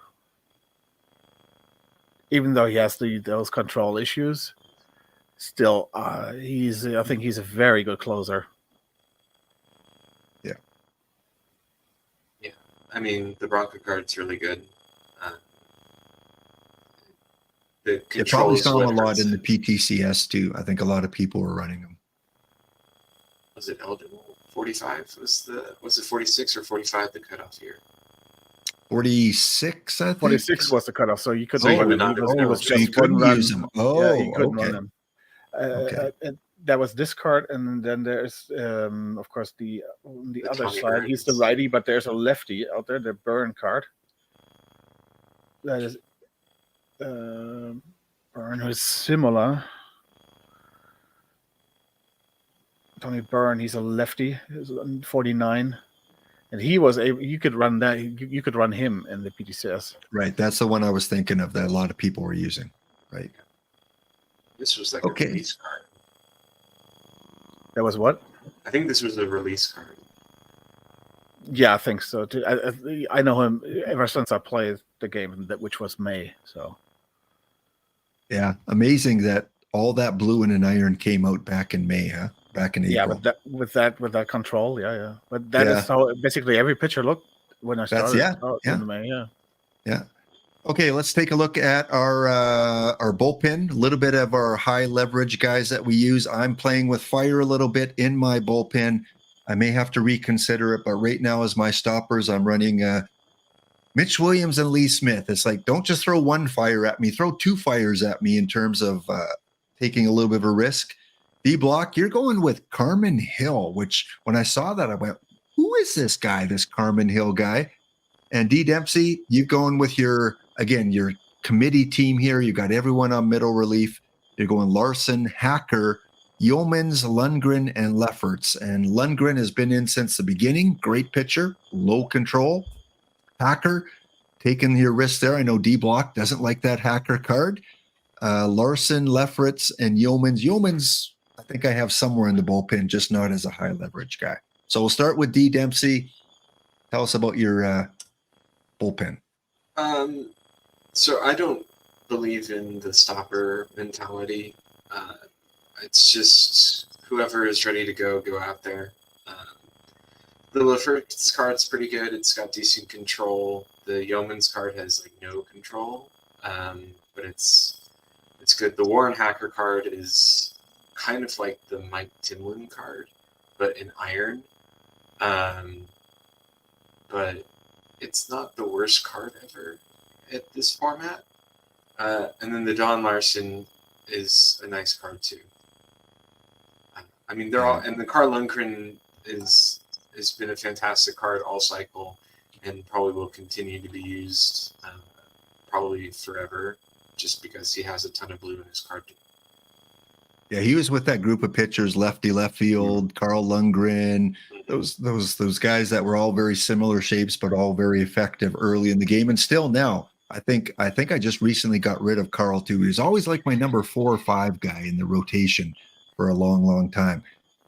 D Dempsey, you got to tell us a little bit about these two guys I'm running, and if I ever face Cava, one of us is going to get slaughtered, I think, in this tournament here. Williams and Smith. You wouldn't run with these guys, D Dempsey? You wouldn't go with Williams or Lee Smith? I would probably take the Mitch Williams, but that's just me. The Lee Smith kind of scares me. I mean, the 100 and the 2000 stuff is great, but he has nothing else going for him. The Mitch Williams has no control, so we just kind of hope the ball gets there.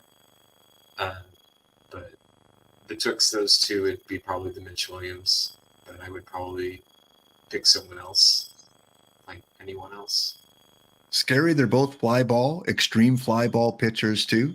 So if someone does get a hold of it, like Cavacom and his Mark McGuire or Matt Olson, going to go out of the park. D Dempsey, what's your opinion about using extreme pitchers like this in a high leverage situation? I don't. It doesn't matter. If they burn me, they burn me. But I've found that more likely those 3 true outcome hitters like the Mark McGuire or the Dave Kingman, they don't come up in those situations as often as you think. It's not a storybook where those guys are going to come up.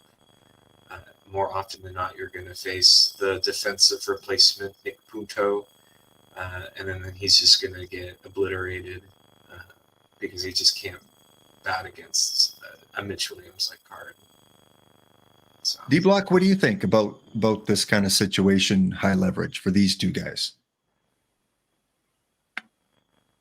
I wouldn't mind to have the Mitch Williams in there in high leverage with the Lee Smith. He wouldn't be in there because he wouldn't be on my team. He's with that. If you give that Lee Smith that control from the Mitch Williams, then he would be Wild Thing from the movie Major League. Yeah, and before he gets the glasses. And we know that the stuff. I mean, the difference between 125 and 172 isn't that really that big. So that stuff increase isn't. You can give him stuff, but the increase isn't that really that big. At least with the Williams, I do have the home run suppression and the actually some PBABIP that you can use, and he has the problem with the control, but that's it.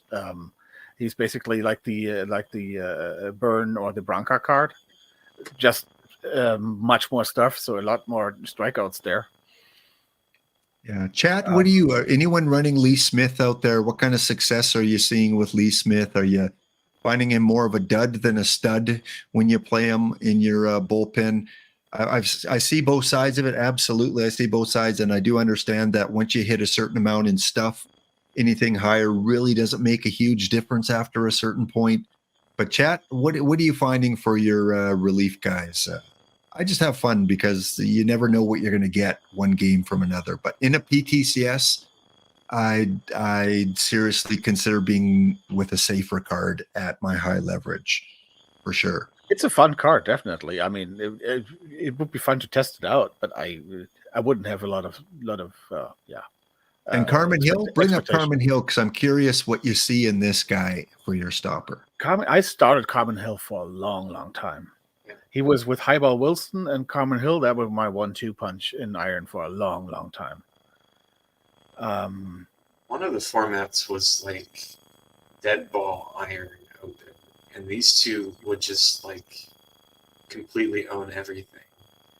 I think I came to that card because I didn't see it in any tournaments there, but I saw it in, I think it was PTCS 3 or 4. It must be 3 that I saw him.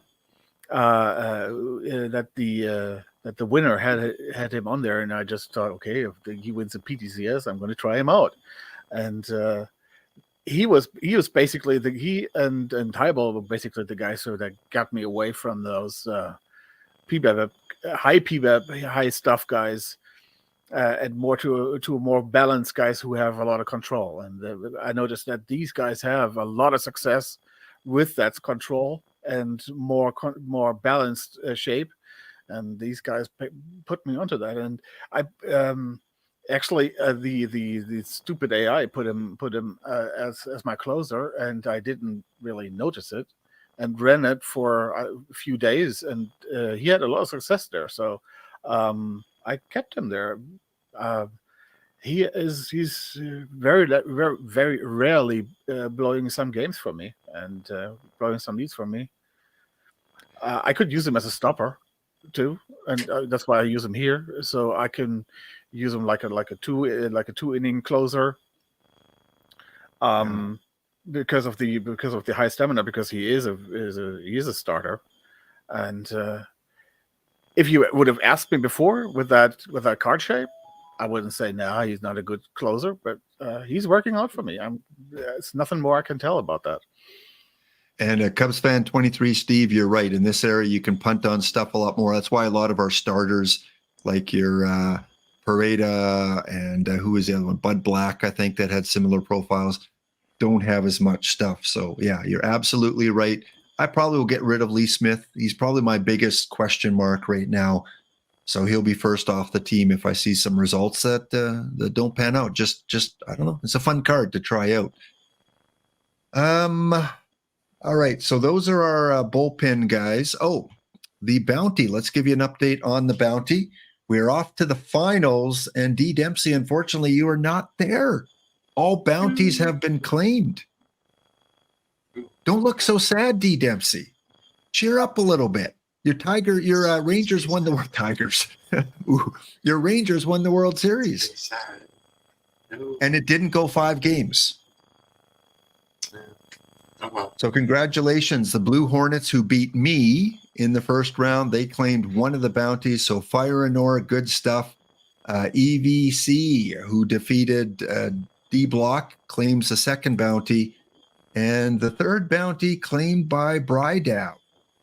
So those packs will make their way to your account. Give it like 24 to 48 hours. It is the weekend. So once I submit your names, give it a little bit of time, but eventually they will make it to your account. So that was fun, guys. Thanks for participating in the bounty. And now we've got the in-game packs, the 3 packs between these 2 teams here. Good stuff.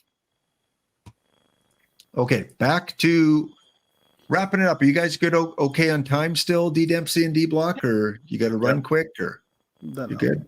Okay, you're good. I'm just headed to bed. That's all. So these are the 5 common cards, not as many as we saw in bronze. There were 9 in bronze, 5 that all of us have somewhere in our lineup. Floyd Yeomans, Highball Wilson, and then for hitters, Biggio, Clobberdance, and Mondesi are somewhere on our team. I don't know, just regular good old cards you can rely on that aren't the best at their position, but they serve a useful role. D Dempsey, any comment on these 5 here? I mean, they're all good cards. Again, the Fred card is another example of why you need to sort those pitchers and check their batting stats, because you never know what you'll find in there. The Mondesi card is a good card for second and short. I mean, these are all pretty good cards. If you get them, you're in a good spot. The Highball Wilson, it's a little old, but EBC throwing down the shade on you there about what happened to Otani in the semifinals. oh well. You know, It happens. Yeah, it life happens. Yeah. And yes, don't forget, D Block Dragon tomorrow, 8 a.m. Is that right? 8:30. 8:30 a.m. So if it's not in the chat there, put it in the chat, EBC there. Give them a shout out. Don't cut the D Block Dragon. We'll be back on tomorrow.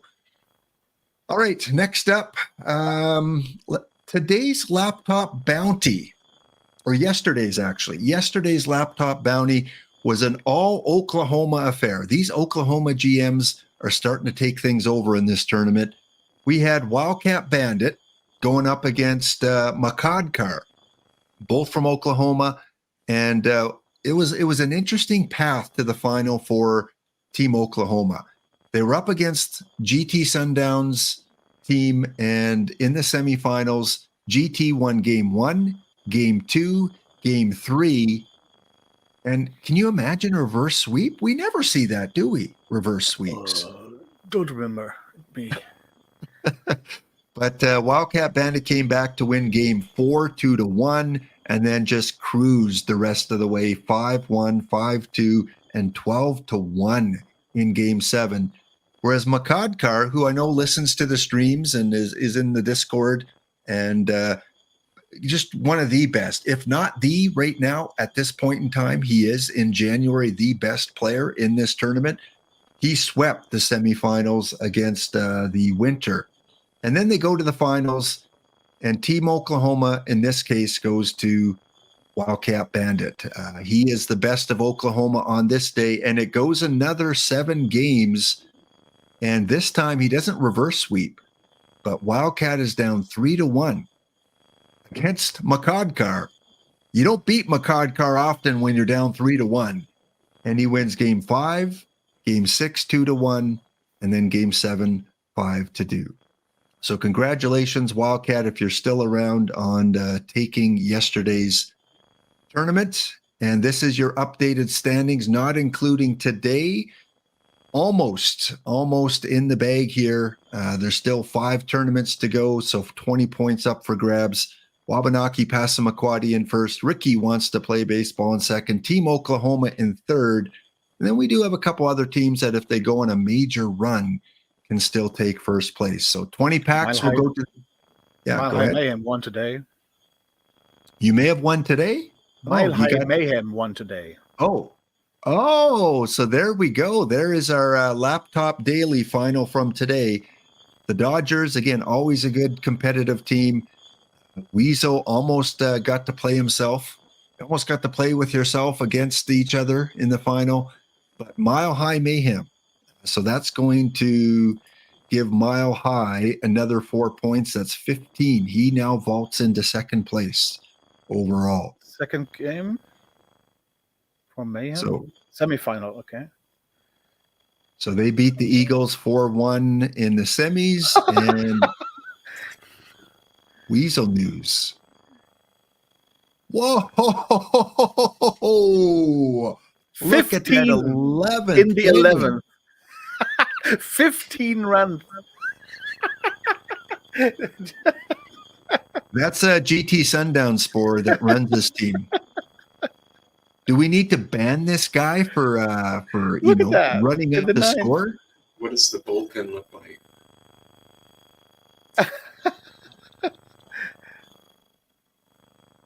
Or just look at, scroll down. Can you scroll down just to look at the...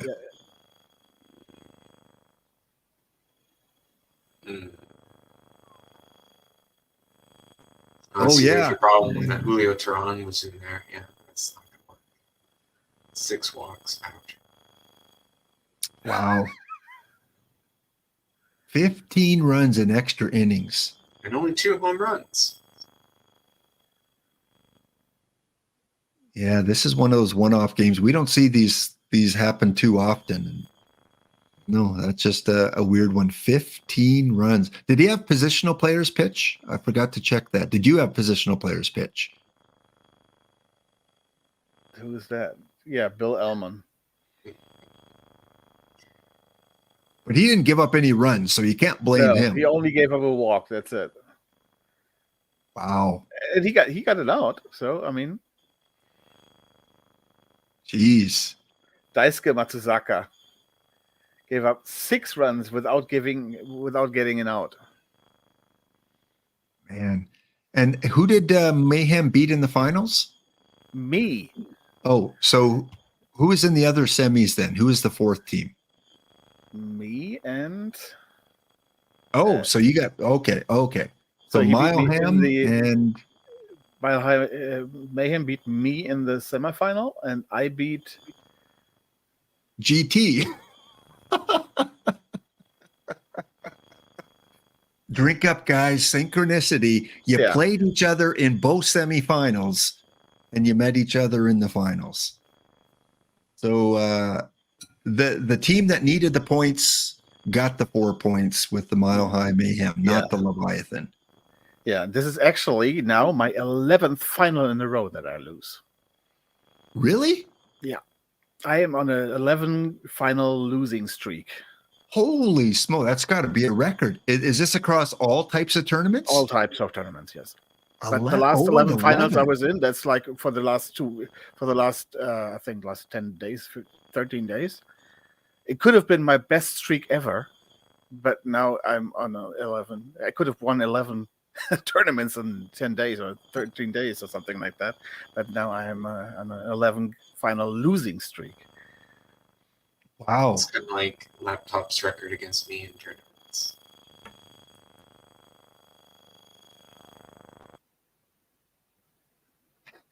Time out there for D Dempsey. Time out. Yeah. Yeah, no, for sure. I hate coming up against you and coming up against Spore in tournaments because you guys seem to take, well, everyone takes me out recently. I don't know. I just, well, you took me out today, so. Yeah. But when I'm on stream drafting, like a bounty or something, it's like first round. But off stream, like I make the finals against D Dempsey today. It's just, it's weird how that works out. Okay, what we're going to end off here, guys, we're going to see how well you guys, we're going to check your homework, chat. It's time to check your homework. We're going to draft my LLLL daily today, and both guests are going to give their input, and chat, I want to see how well you listen today, and you're going to give your input too.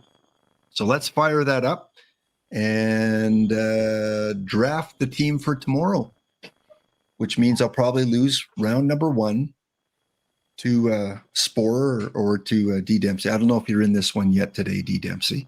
Yes, I did. I think I already dropped it. No. Yeah, it fills up pretty quick. So if you haven't entered this yet, get in. We'll do a new one for February where you can accumulate points and try to win 20 standard packs. 1985. So it's the same as our iron? No, same as our bronze. Yes, 5 and 5. only bronze and iron cards are allowed, which we talked about today. So I'm going to ask both my guests to give me their 2 picks. But before you do that, let's have chat answer first. See how well they've learned. Now, this tournament does have LEs and special edition turned on because we got to use them. It's always fun if you come across them. Okay, so guests, do you have a couple in mind that you would pick here? Don't say the names yet. Yeah. Okay. Sure. Let me pick my 2 out here. Okay, I've got my 2. So we'll start with D Dempsey. Who are your 2? I'm taking Archivon and then Ivan Calderon. D Block? Same. Same way. We all agree. Yeah. Calderon and Vaughn, 2 of the top 10 in the December. Stanton might have been the bus stock isn't. It wouldn't be a bad choice either, I think. Yeah. For me, the only other choice was Stanton. How about you, D Dempsey? Anything else that you would consider? No, this is kind of a sad first round, but yeah, we got this is good. Two of the top 10 hitters in December were Vaughn and Calderon, so got to take them. Okay, don't say your guesses yet. Chat. Here we have round 2.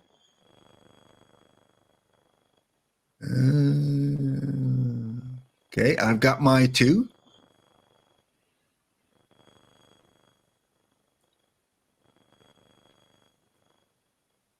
Spore with the bunk here, trying to sway our decisions. All right, D Block, who are your 2?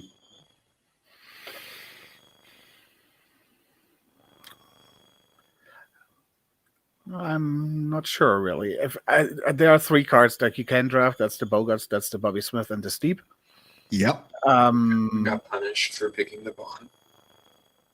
Yeah, but the Vaughn can play at 3rd, so you can put him there at least. Yeah, you can put him there. Yeah. And then we could put the Smith at 2nd. Yeah, exactly. And the Steep, I'm betting on that we're getting better pitchers than Steep. Yeah. I would take Xander Bogaerts and Bobby Smith. D Dempsey? My first reaction would have been the Steve and the Bobby Smith, but I like the Bogart Smith pick just because we can put Vaughn at 3rd. And I like Bogarts and Steve. So you guys outrule me. Yeah. 2-1, you outrule me. I'm afraid I'm not going to get any pitchers later on, but we'll go Bogarts and Smith. It'll be fine. Probably. Yeah. It's not that he's okay. good. So we're going to move Smith to 2nd and Vaughn to 3rd because there's no DH here. All right, looking things over. Chat, who are you taking here? Ooh, I see 1 absolute, and after that, I'm not sure. Okay, I've got my 2. Chat, what are you thinking here? Cava, of course, Cava. We don't even have to ask Cava who he's taking here. Well, if Cava is taking him, then he should be wrong, isn't he? I was outvoted, GT. I was outvoted 2-1. What is the ballpark for this one? This is Check the draft rules. Minute Maid. Okay, so righty power is the benefit. Righty power and righty BABIP. Mm-hmm. And Gallo is a lefty. Hmm. Mm-hmm. Okay, D Block, who are you taking? Look at Teixeira. Is he lefty or righty? I forgot. It's a Switch. Switch hitter.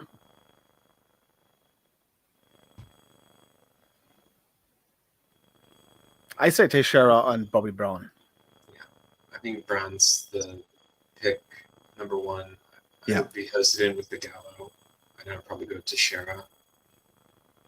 Yeah. If it was not favored in front of it for the righties, I would have went Gallo, but because it is, I'm going to go to Shara and Brown.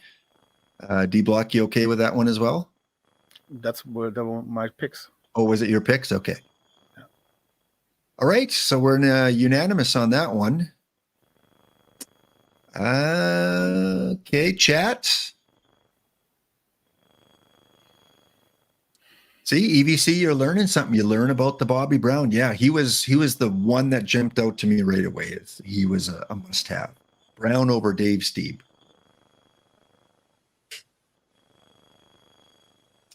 One for sure, and after that, it's tough. I guess we got to look at a righty there. Deasley, not familiar with him. He's got some BABIP. Deasley's nice. Mm-hmm. Yeah. Irish has been there a while. Keon.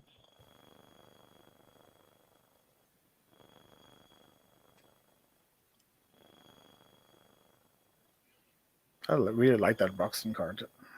Yeah, the Broxton's good. Okay. D Dempsey, you're up first this time. Who are your 2 choices? McNally, and then it would be dealer's choice between the Broxton, and then I might have to look at the Al Avery and check his PBAP. But Which one? the Javery? Al Javery, whatever. Avery. Because I don't know what Babbitt is. Oh, ew, no. Broxton. Okay, so you're going McNally, Broxton. Yeah.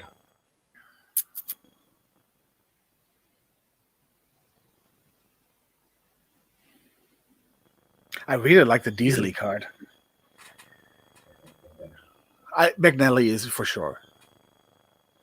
Same with me. So we all agree on McNally. You're the tiebreaker because I would go Deasley and Dempsey goes Broxton. So you break the tie. I say Broxton. We only had 2 catchers so far in round 4. We're going to get another one. Yeah, no, good call. Oh, and he's a righty. Yeah. What is Deasley a lefty? Deasley's also a righty. But... Yeah, they're both. Okay, we'll go Broxton. You guys win out again. All right, chat. How well did you listen to the show today? Because one is going to be obvious. The second one, a little bit tougher. Yeah, no DH, so we don't really want to draft same position unless they're flexible. Chat, what are you thinking for this one here? 1 gold star for EVC. We're all agreeing on him, but we got a shortstop already. And a second baseman. And a third baseman. But so is this not that you can platoon him. Platoon him, yeah. You want to use the Vilas anyhow against lefties. That's it. Yeah. All right. D. Dempsey, who do you think for a second choice? My gut's telling me Dan Wortham is the guy. That was my gut too. Yeah, mine too. Okay. That was easy. All right. No real arguments here. Well, okay, Chad, round number 6. Yeah. Yeah. No, I've been fine with all of them other than that catcher and maybe Dave Steve, but Bobby Smith, yeah, was the play there. But now that we have Avias, we didn't really need Bobby Smith, but we didn't know that. This is a tough round because there's no one that really jumps out to me here. We need a left fielder. He's a lefty, though.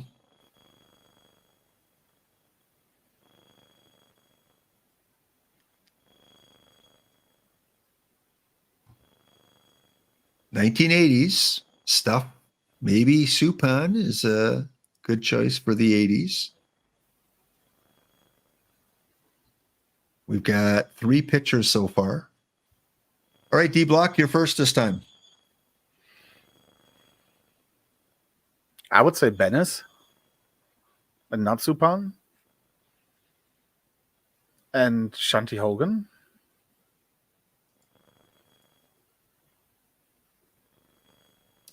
Okay, I would go with both pitchers. Personally, I'd go with Supan and Bennis. So you break the tie here, D. Dempsey. I would take Hogan and then flip on either one of those 2 pitchers. Either one of them's fine. Probably Supan. All right. I'm fine with that. You just take Supan. I'm fine with that. Okay. Supan's good. Yeah, they're basically the same from the outcome. If it was modern, I'd go with the other guy, Bennis, but yeah, 80s. Maybe. Yeah. All right, round number 7.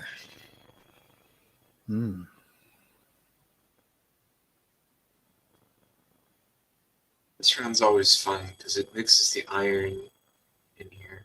Oh, yeah, I like that. I like the mix of iron and bronze for this one round. Okay. We got righty Elvin Dark. Let's check out the pitcher here.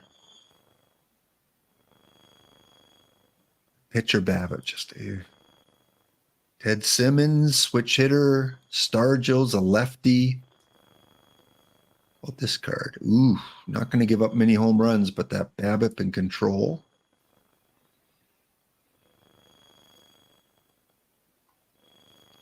I did run the Chenho Park for a while in iron. The Chenho Park was really good for a long time. Yeah. The Salbando was good for a long time. Yeah, and he's a righty. I'm going Park and Bond. Well, we got the third baseman already, but I don't mind having him on the bench. So I'm going Park and Bando. D-Block? I'm going. Show me the starter again, because we need outfielders a little bit. I mean, he's terrible, but power. And that's from the wrong side. Lefty, though. Not that that's a big deal. I like the Evaldi Park picks, but just because of the home run suppression. Park for sure. Hmm. I Yeah, went Bando. I You think could the go with Bando? Eovaldi a second. Let's take the Eovaldi. Okay. Yeah, that would have been my third choice. All right, now we get into the iron rounds. We got Oh, well, two are easy. Yeah, this is easy. it's easy, huh? We'll let chat give them a chance. Okay, I've got my two. Yeah, once I looked at them all, there were 3 cards I would consider, but 2. All right, D Dempsey, who's first? Friel and then Doubt It. You in agreement, D Block? Definitely. The Yep. only two choices here. Yeah. One of IROC's favorite players, No, Ryan not Third his, Friel. place but should only be that his. Volquez card. He is awesome, especially since Yeah. he can play every outfield spot. Yeah, he's really awesome. The Doubt It's just a really good center fielder EVC. It's just He was the matter before the Almora. Yeah. Yeah. He doesn't have a bat, but that's about it. That's an easy All right, one chat. too here. Take No, a it's look. One for sure that you guys, if you did your homework, will notice that all 3 of us are going to agree on. Maybe. Going to pass Taylor? Doubt it. Okay, I've got one. I think I got both mine. D Block, you want to go first? Well, Hybar Wilson. So the Severs is not bad, I think. The Alfredo. Those were my 2. But the Heine Pite, I love the Heine Pites card. I would have I picked the just Pites love and the it. Aceves, but that's just me. Especially, I ran the Pites card a lot when there was the Mathis card for 50,000 perfect points. I ran him a lot as my catcher in Iron. So I think Pites is the backup catcher for this. yeah, for and this he can opponent. play first and second. Okay, And yeah, it's a I'm pretty good good with bet. that. I was high ball and Pites, but I could also go Pites and Aceves. Yeah, I'm gonna switch from highball to his. We don't need another starter there. Yeah. See, this Good. could be a stopper. Okay, nothing really jumps out. We got all positions covered except left field. Broxton can't play left. Dewitt can't play left. So unfortunately, one of these guys. Oh no, he can. If we want him to, we could put Broxton at left And Friel can play left. and Friel. Yeah. Well, let's finish the roster first, and then we'll piece it together at the end. We only have 5 minutes left, so Dempsey, what are you thinking here? I'm thinking the Desmond Jennings, and then I would have to look at the live pictures and then pick one. look at the Ballman live picture. Yeah, I'd probably See, go with Bowman. if it's Baltimore, you live picture Baltimore, you can choose them. They have usually very good Babbitt. Yeah, looking like it's Bauman's so far. And I would take Bowman. Bauman and Jennings? Yeah. All right, round 11. Again, we don't have to have a second catcher because we do have Pites.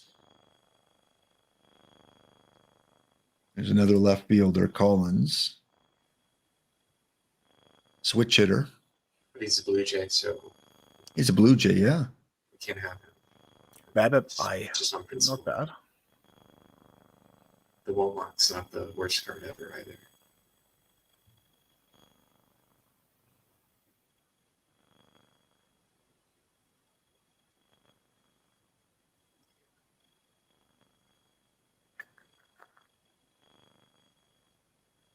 Well, I think Collins for sure. Are you guys both in agreement with Collins? Yeah. That's fine. And then the Hank Johnson's probably a pitcher. Yeah, I was thinking Hank as well. And Yeah, with that BABIP. Yeah. Yeah. That's probably the last pitcher we need. Where we had 9. That is number 7 or number 9. Yeah, maybe One one more. more. Yeah, it's 1980s, so probably one Oh, more. there's Orion. Of course, we have to take Orion. We've Oh come my so gosh. far. We can't take him Cover now. your eyes. Biggio Yeah, Cage Wisdom freehand is pretty good. Yeah, Biggio. yeah the is a Biggio. tough Yeah, man. and Solly. Cage Wisdom. The freehand was pretty good actually. Yeah, and then the Hoffman is probably the other one. Just for his versatility. Yeah, I would take the Hoffman too. Yep. Okay, that's shaping up nice. And one more. We need one pitcher. So we don't have got so many Schatzeder. choices here. I guess we might go him. It's not horrible. 1980s stuff won't hurt as much. So many choices. Yeah.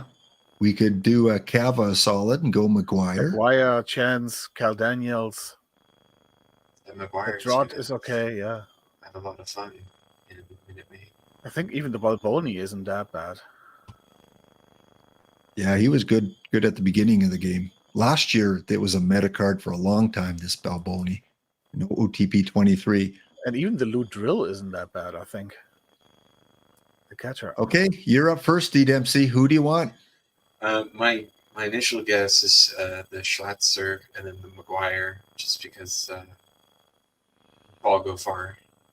See, lefty or righty? He's a righty, yeah. Those are my two choices. So D block, we outrule you no matter what you pick here. Yeah, but we don't need another infielder. We don't have a DH spot, so I don't know why we get McGuire, but do whatever you want. Yeah, Schatzeder or McGuire, yeah. I would have taken either Frank Chance or Daniels instead of McGuire. Like I said, he's not going to play, and we don't have a DH spot. So Who's our first baseman? Teixeira both ways? I mean, you could put McGuire in versus righties, but that's I don't think you do that. no. Just Versus because of the lefties, if eye. anything. Yeah. Yeah.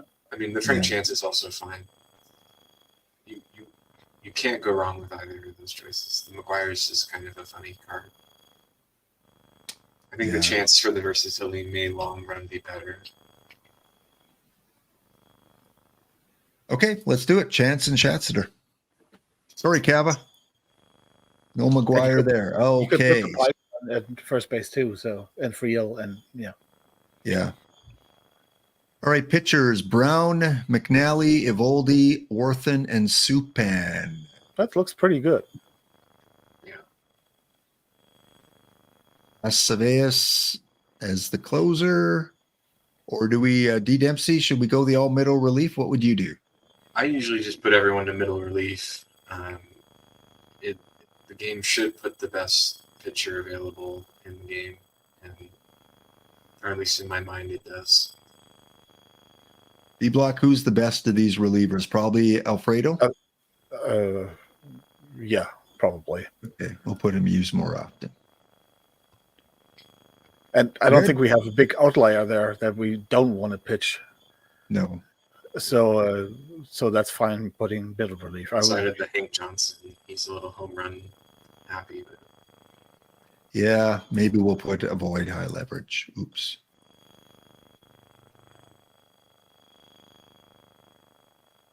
Okay, anyone out of place here?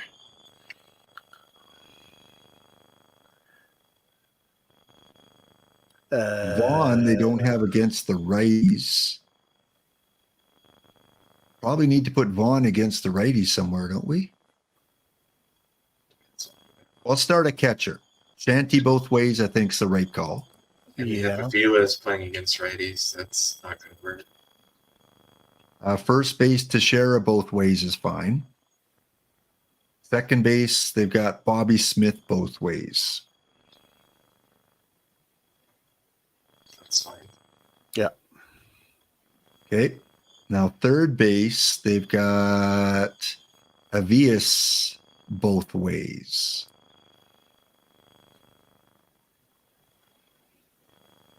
But do we want Archie in there? And we have the Bogarts too, right? We have the Bogarts both ways.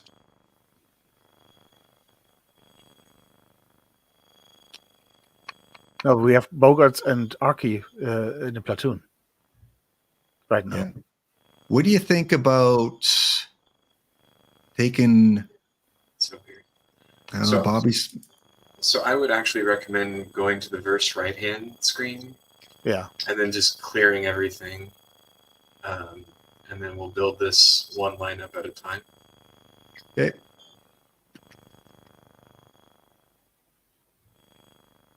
And clear the depth charts out. And then that way we can build this one lineup at a time. It's going to make life much easier. Yeah. So Shanty. Yeah. Teixeira.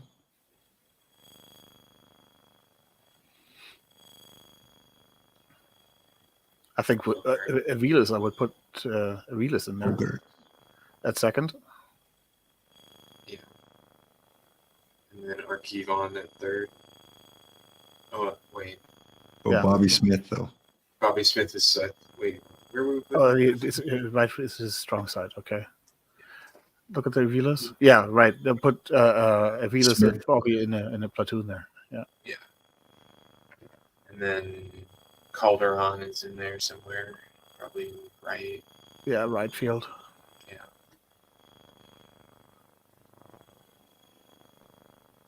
And left field, I would think Biggio. Yeah, I'd say Biggio. And then put Broxton in center.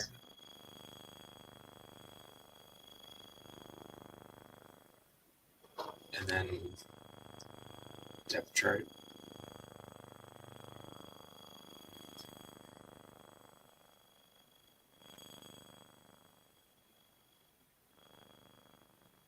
Looks good. Yeah, just to Yeah. put the Friel as the backup at third base and Hoffman at shortstop, so we don't have the Bobby Smith, don't have a backup as a starter there. Good And point. so Jennings at left field as backup. Exactly. So, yeah, rest looks good. This looks good. Okay, let's go to lefties and clear. And clear. Same thing. We're putting Shanty in catcher. Teixeira. This time Smith, right? No, Avilas. Avias. Archie. Bogarts. Who do Calderon. you want? Why are we sitting Bogarts VL? Catch wisdom. Are we sitting Bogart? No, we're not sitting Bogarts. No. No, we got him. Now left field, Dave Collins this time, or Calderon? Calderon's Yeah. going to be. Yeah, we had Calderon right.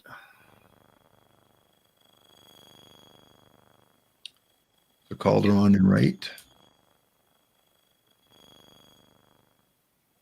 Yes, Broxton Okay. again.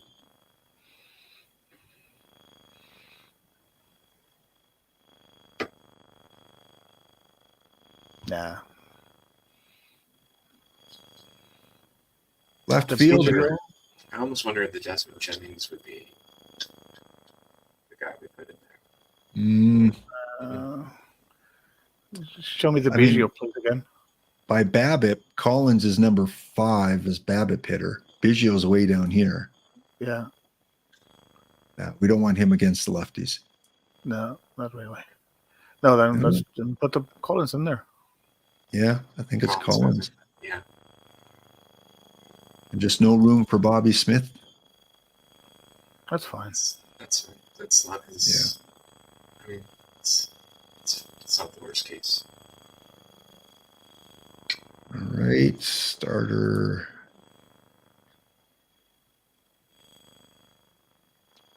And then swap the Calder on and the Jennings in left field, so you don't have to. There you go. Yeah, I think that's good. Now, do you guys subscribe in a no DH situation to put your 8 guy number 9, or does it not make a difference to you? I don't think it makes a big difference. It doesn't. I do it if I remember to do it, but I might look at the pitchers and see if any of them can hit, and if they can hit and they're better than whoever I have batting 8th, maybe. But it doesn't look like any of our guys can hit, so they will bat 9th.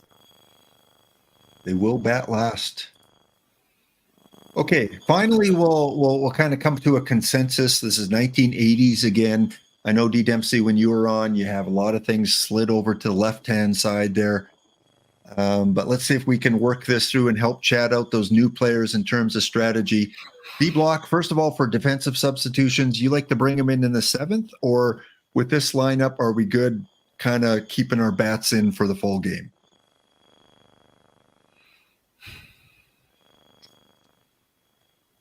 I think we're good keeping the bats in there. They're all pretty good defenders. Okay, what do you think, D. Dempsey? Keep it at 9+, or? Yeah, we'll want those batters to pinch hit for the pitchers later in the game. We don't need them subbing it. Yeah. Good point. Fatigue. I always like 95 or 96. Some go 97. What's your number, D. Dempsey? I picked 95. D. Block? 95.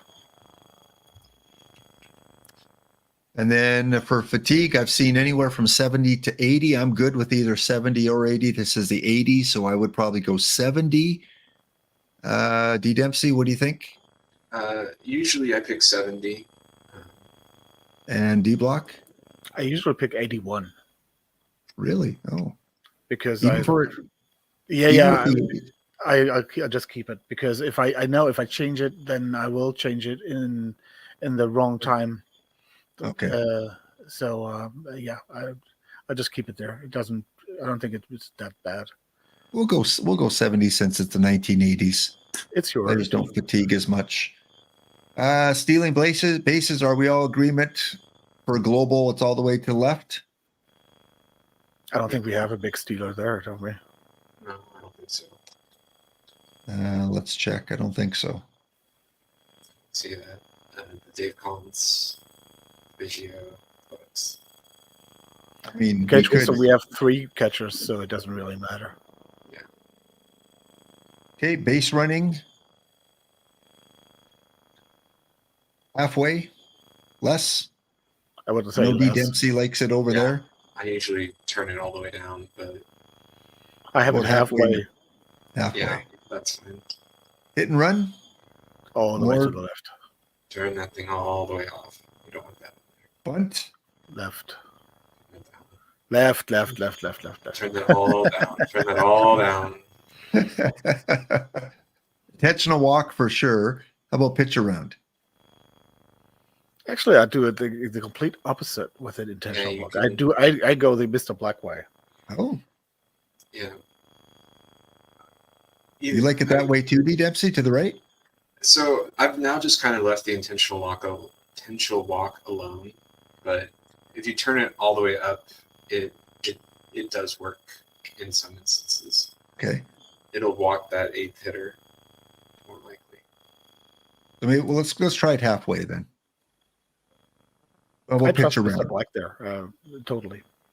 I would leave the pitcher around. Leave it. I leave it right there in the middle. Hold runners. Don't really touch that one. Yeah. Leave it. I Infield. put it way to the left. I'm not a believer in putting the Turn it infield off. playing infield in. Yeah, All turn the it way off off. basically. Okay. Same with corners, Yeah, Turn all the way off. and then all the way up. exactly. And let's see our starters.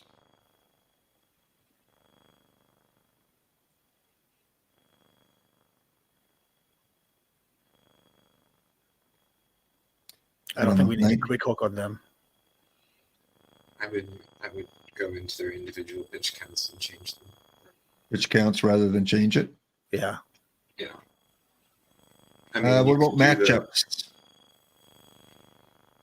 it doesn't really matter, does it? No, I would leave those, but What was the setting? Was it's Minute Maid, so it's right-handed favored, and it's the 80s.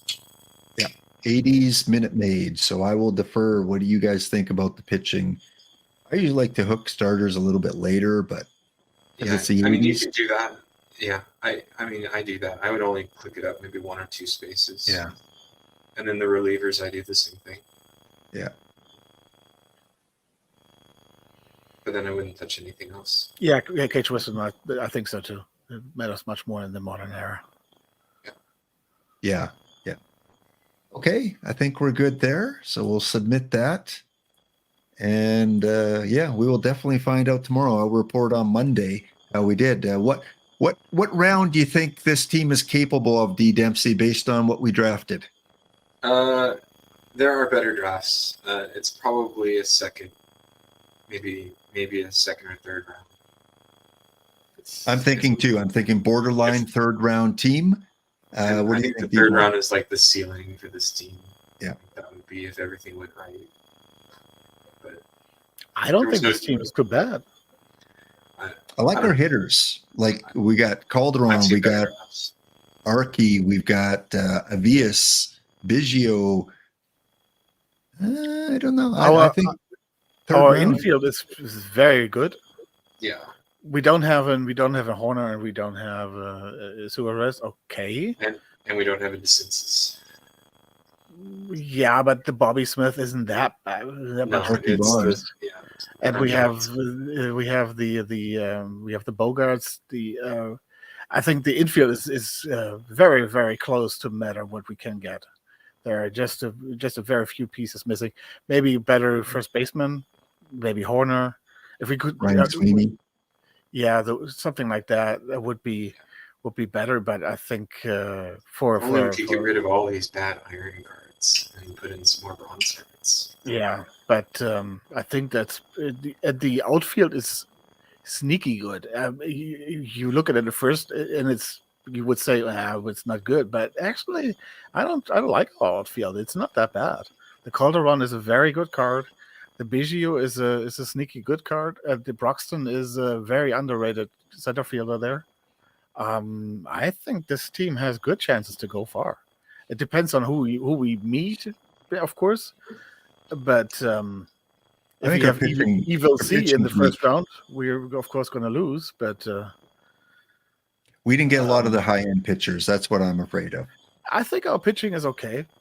We don't have a high end pitching, but we don't have any low pitching there. Yeah, That's the thing. it's- We don't yeah. dip low.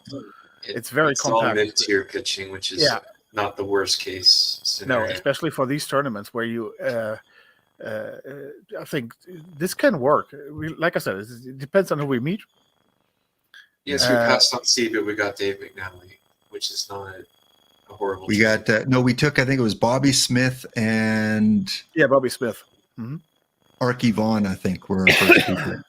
You know. Okay, to end off here, I know D Block, you've talked before on your stream about positioning, because we don't want to go with this exact same batting order. I don't know, D Dempsey, if you take a lot of time in terms of where you put players, but D Block, you've talked about having your best hitter here and so and a number 9, number 8 hitter. So quickly, let's kind of go through it and tell these new players that might be watching how we order our lineup based on what we have.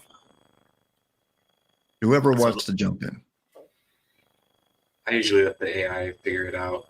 I might Yeah. fix it if So like it likes to put the rusty card in like the 8th slot against lefties, and so you have to kind of watch that, and so you got to push him up to make sure that he's batting more often when you're doing that. But otherwise, I just let the AI figure it out. Those batters will get their at bats. Yeah. I think if I do that now, though, I think it's going to affect our depth charts, won't it? Yeah. Yeah. So I mean, we just have them in positional order here, but D block, anything that kind of stands out as who we definitely need to move? Broxton. Yeah, I would Archibald. completely change that.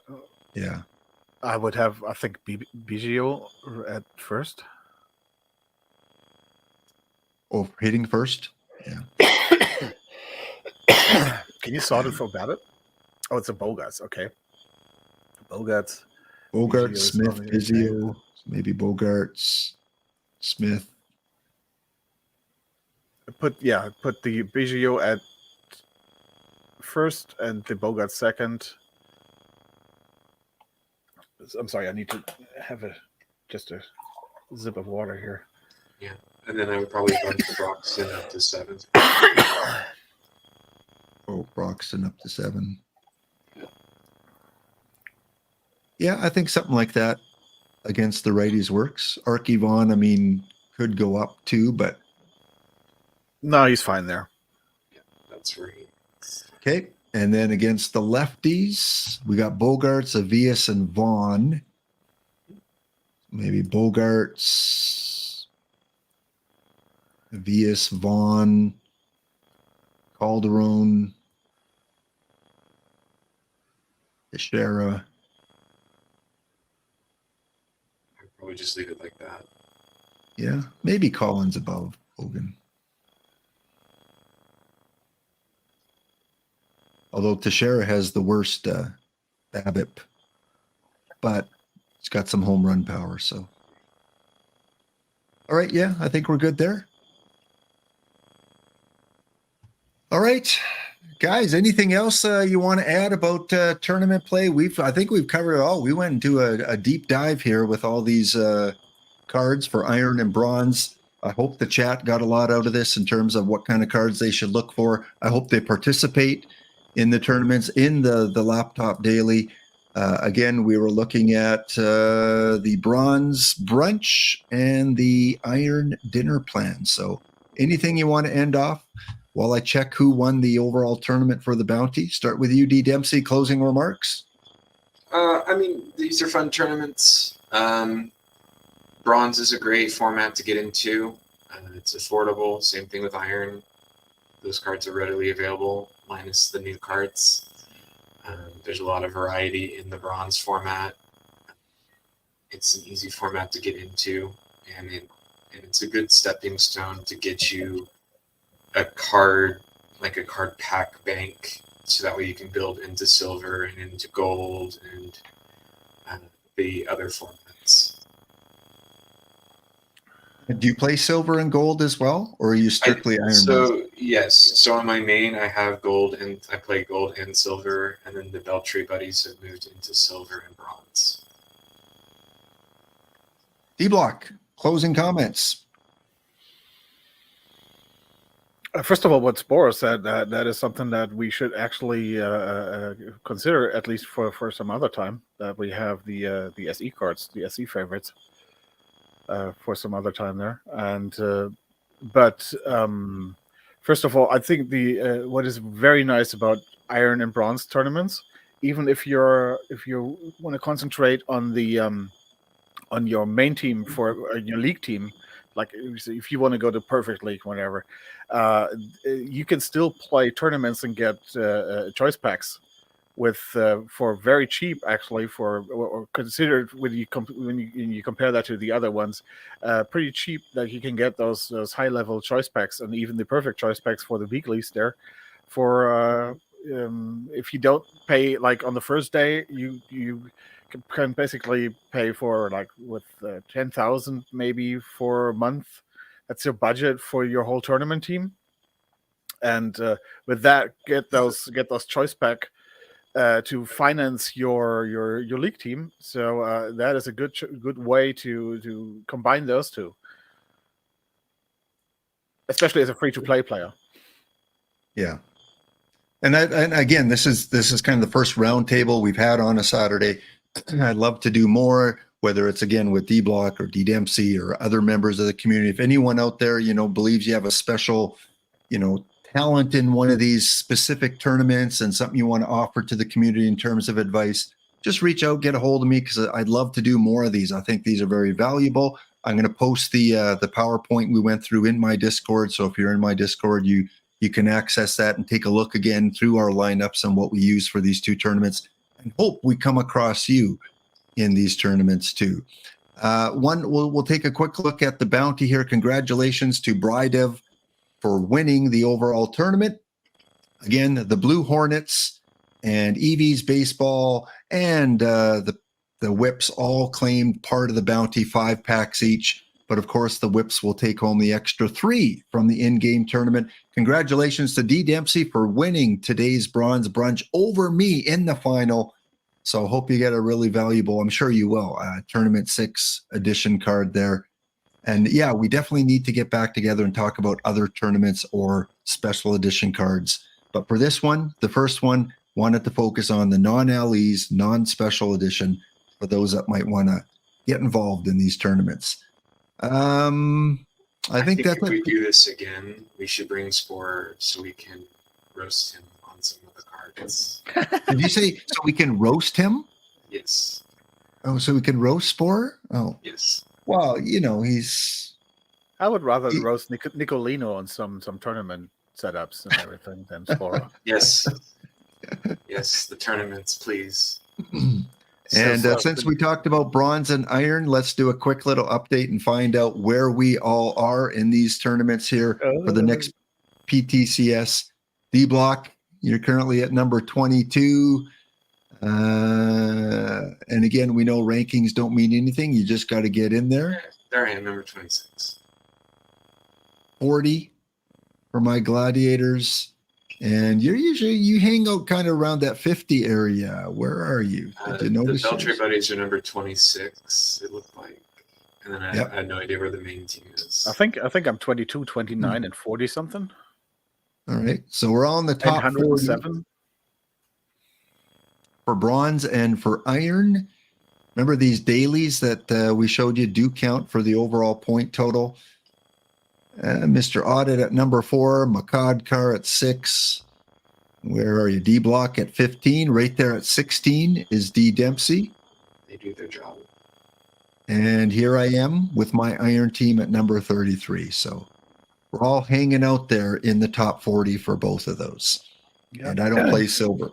Gold, though, I do play. I think you guys said you play gold as well. I play gold. Especially for bronze, it's actually important that you do not finish too high. That is very important. You do not want to finish in the top 10 in bronze. That's bad. Bad. And simply because those that want to qualify for all 10, some of them they don't take seriously. They just want to squeak in so that they qualify, and usually they're in the 110 to 128 kind of range. So you don't want to finish. You run into a full LE team then in the first round. After all this hard work and finishing in the top 5 or something like that. That is here we are at gold. Like to grill Nicolino about. I'm number 3 in gold. Sean Souls 10. EDC is number 9. Who else do we got here? Brydav, Dr. Dynastics up there. There's O's Bones at 47. I don't know if we've come across you yet, D Dempsey. Probably. Oh, there you are. There you are, number 87. So again, right where I want to be. Just got to get in. And there's Spore there at number 42.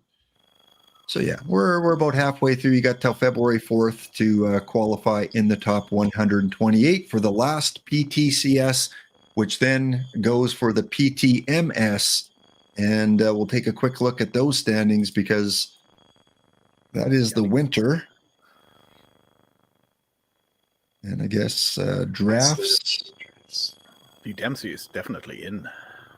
No, I am not actually in for tournaments. No, oh, you're not. I'm just on the outside. Semi-final, that final and the quarterfinal. You're not. No. It is. I'm just on. I think I'm like number 66.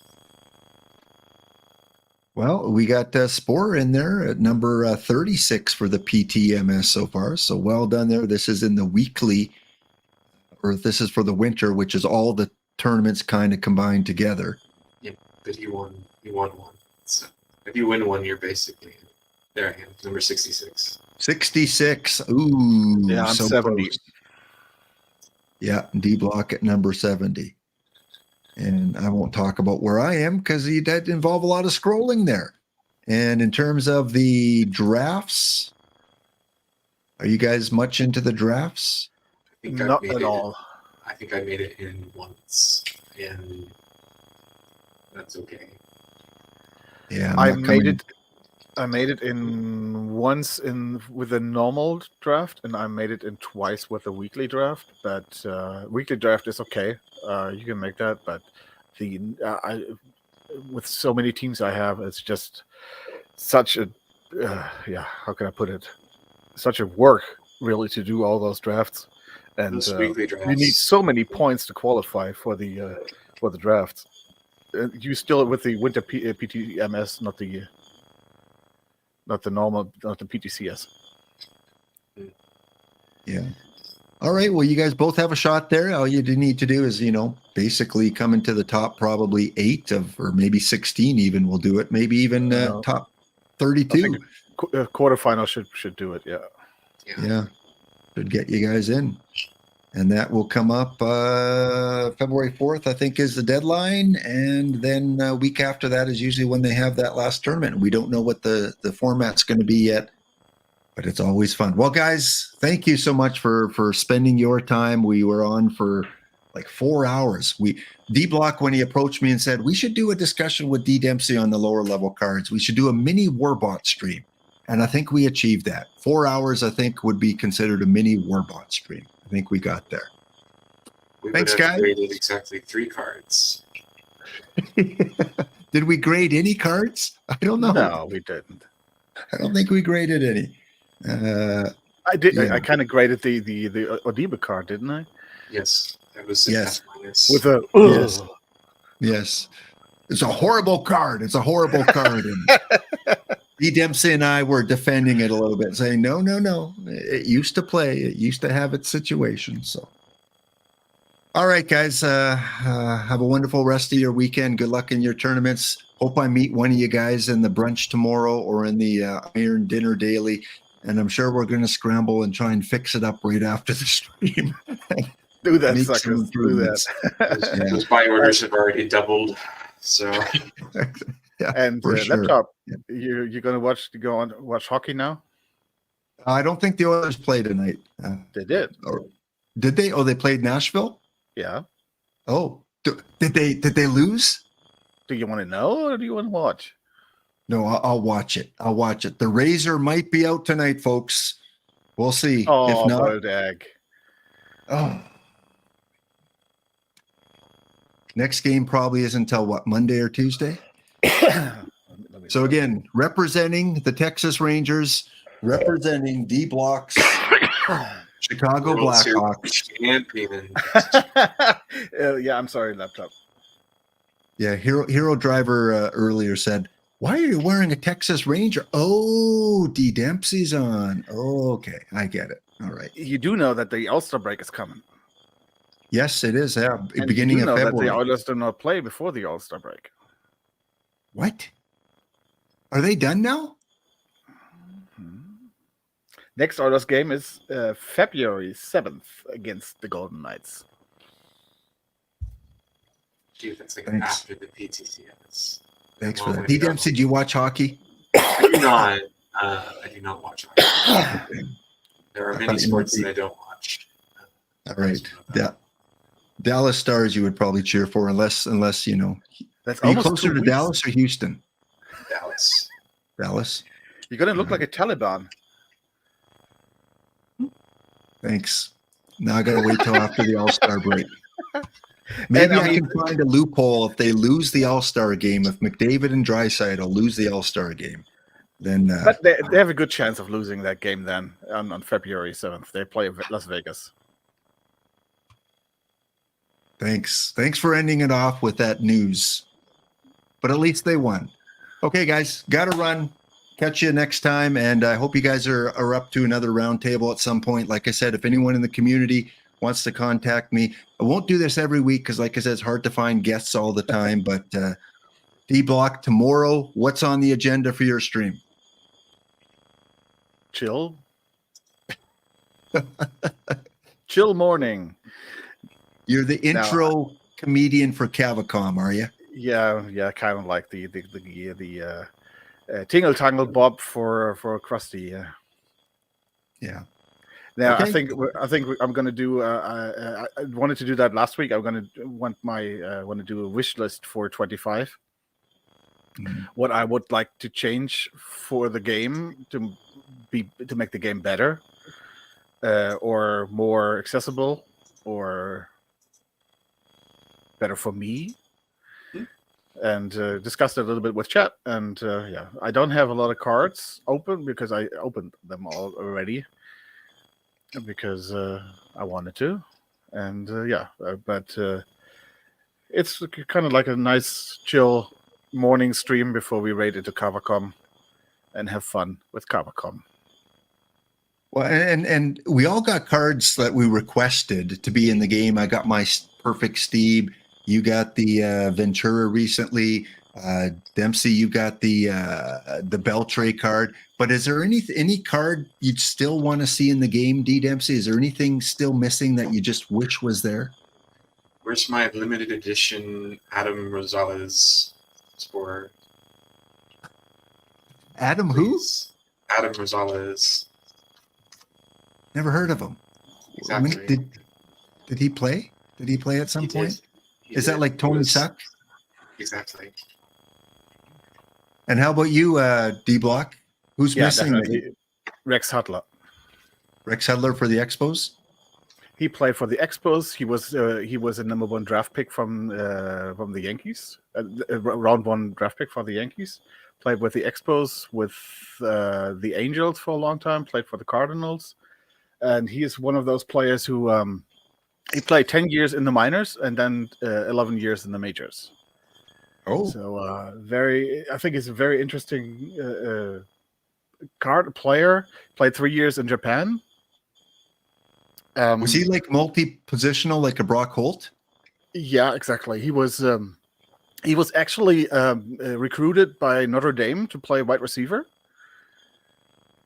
So he had a lot of speed.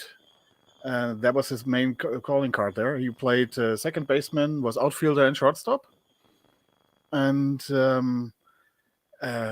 actually found his bat. The older he got, he actually found his bat. Finished with a 261 batting average, and was more known for the speed, and was more known for his pranks, and like he would do basically anything for money. During the game, some guy betted him that there was a really big June bug on the field, and another outfielder betted him that he wouldn't eat that. He said, "Give me $100 and I eat it." And of course, he ate that thing during the game. And he was I love his stories when he's doing that in the Royals broadcast. He's the color commentator there. He is known for, let me put it this way, they're Huddersons.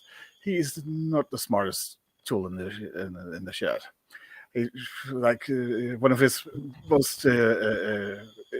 most famous things was that he called the moon a planet and really wouldn't let up, even when his commentator buddy tried to save him there. But that's the Rex Hudler. The moon is a planet, wonderful planet. And there we go. Rex Hudler and some guy that I never heard of that D Dempsey requested. So yeah, he Gonzalez is a great player. He can run the bases in like 5 seconds. Great time. Oh, and what team did he play for? He played for a lot of teams. He was mainly an athletic, but he played several seasons for the Rangers as well. There you go. Players that have special meaning to us. You just never know where it comes from. But enjoy your Beltray. I hope he's on your main team on the Firebirds and Diamond right now? No, He is on the Beltray Buddies theme. Oh, team. right. Beltray Buddies. Oh, who's in my league, I think. Yeah, I think you're in my conference, by the way, sir. Yeah, well, the team was not very good this season, so next year, well, full season of Beltray will be different. Yeah, I looked at that the other day when you got the Beltray. I looked what your record was, and you were like 11 games below me, and I went, I don't think he'll be able to make that up with Beltray, but who knows? Maybe you will. I don't know. Okay, guys, thanks again. No one to rate into right now. Doesn't look like anyone streaming. I'll take a look when we go off air here if there's anyone to go into. Back on Monday. See you later. Thanks, guys.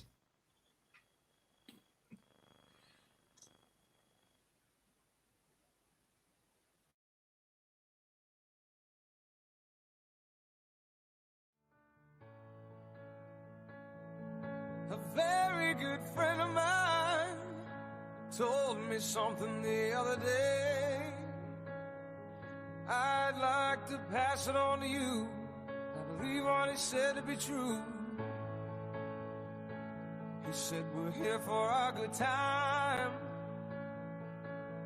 not a long time. So have a good time. The sun can't shine every day, and the sun is shining in this rainy city, and the sun is shining. Oh, well, isn't it a pity? And every year has its share of tears, but every now and then it's gotta rain. We're here for a good time, not a long time. So have a good time. The sun can't shine every day.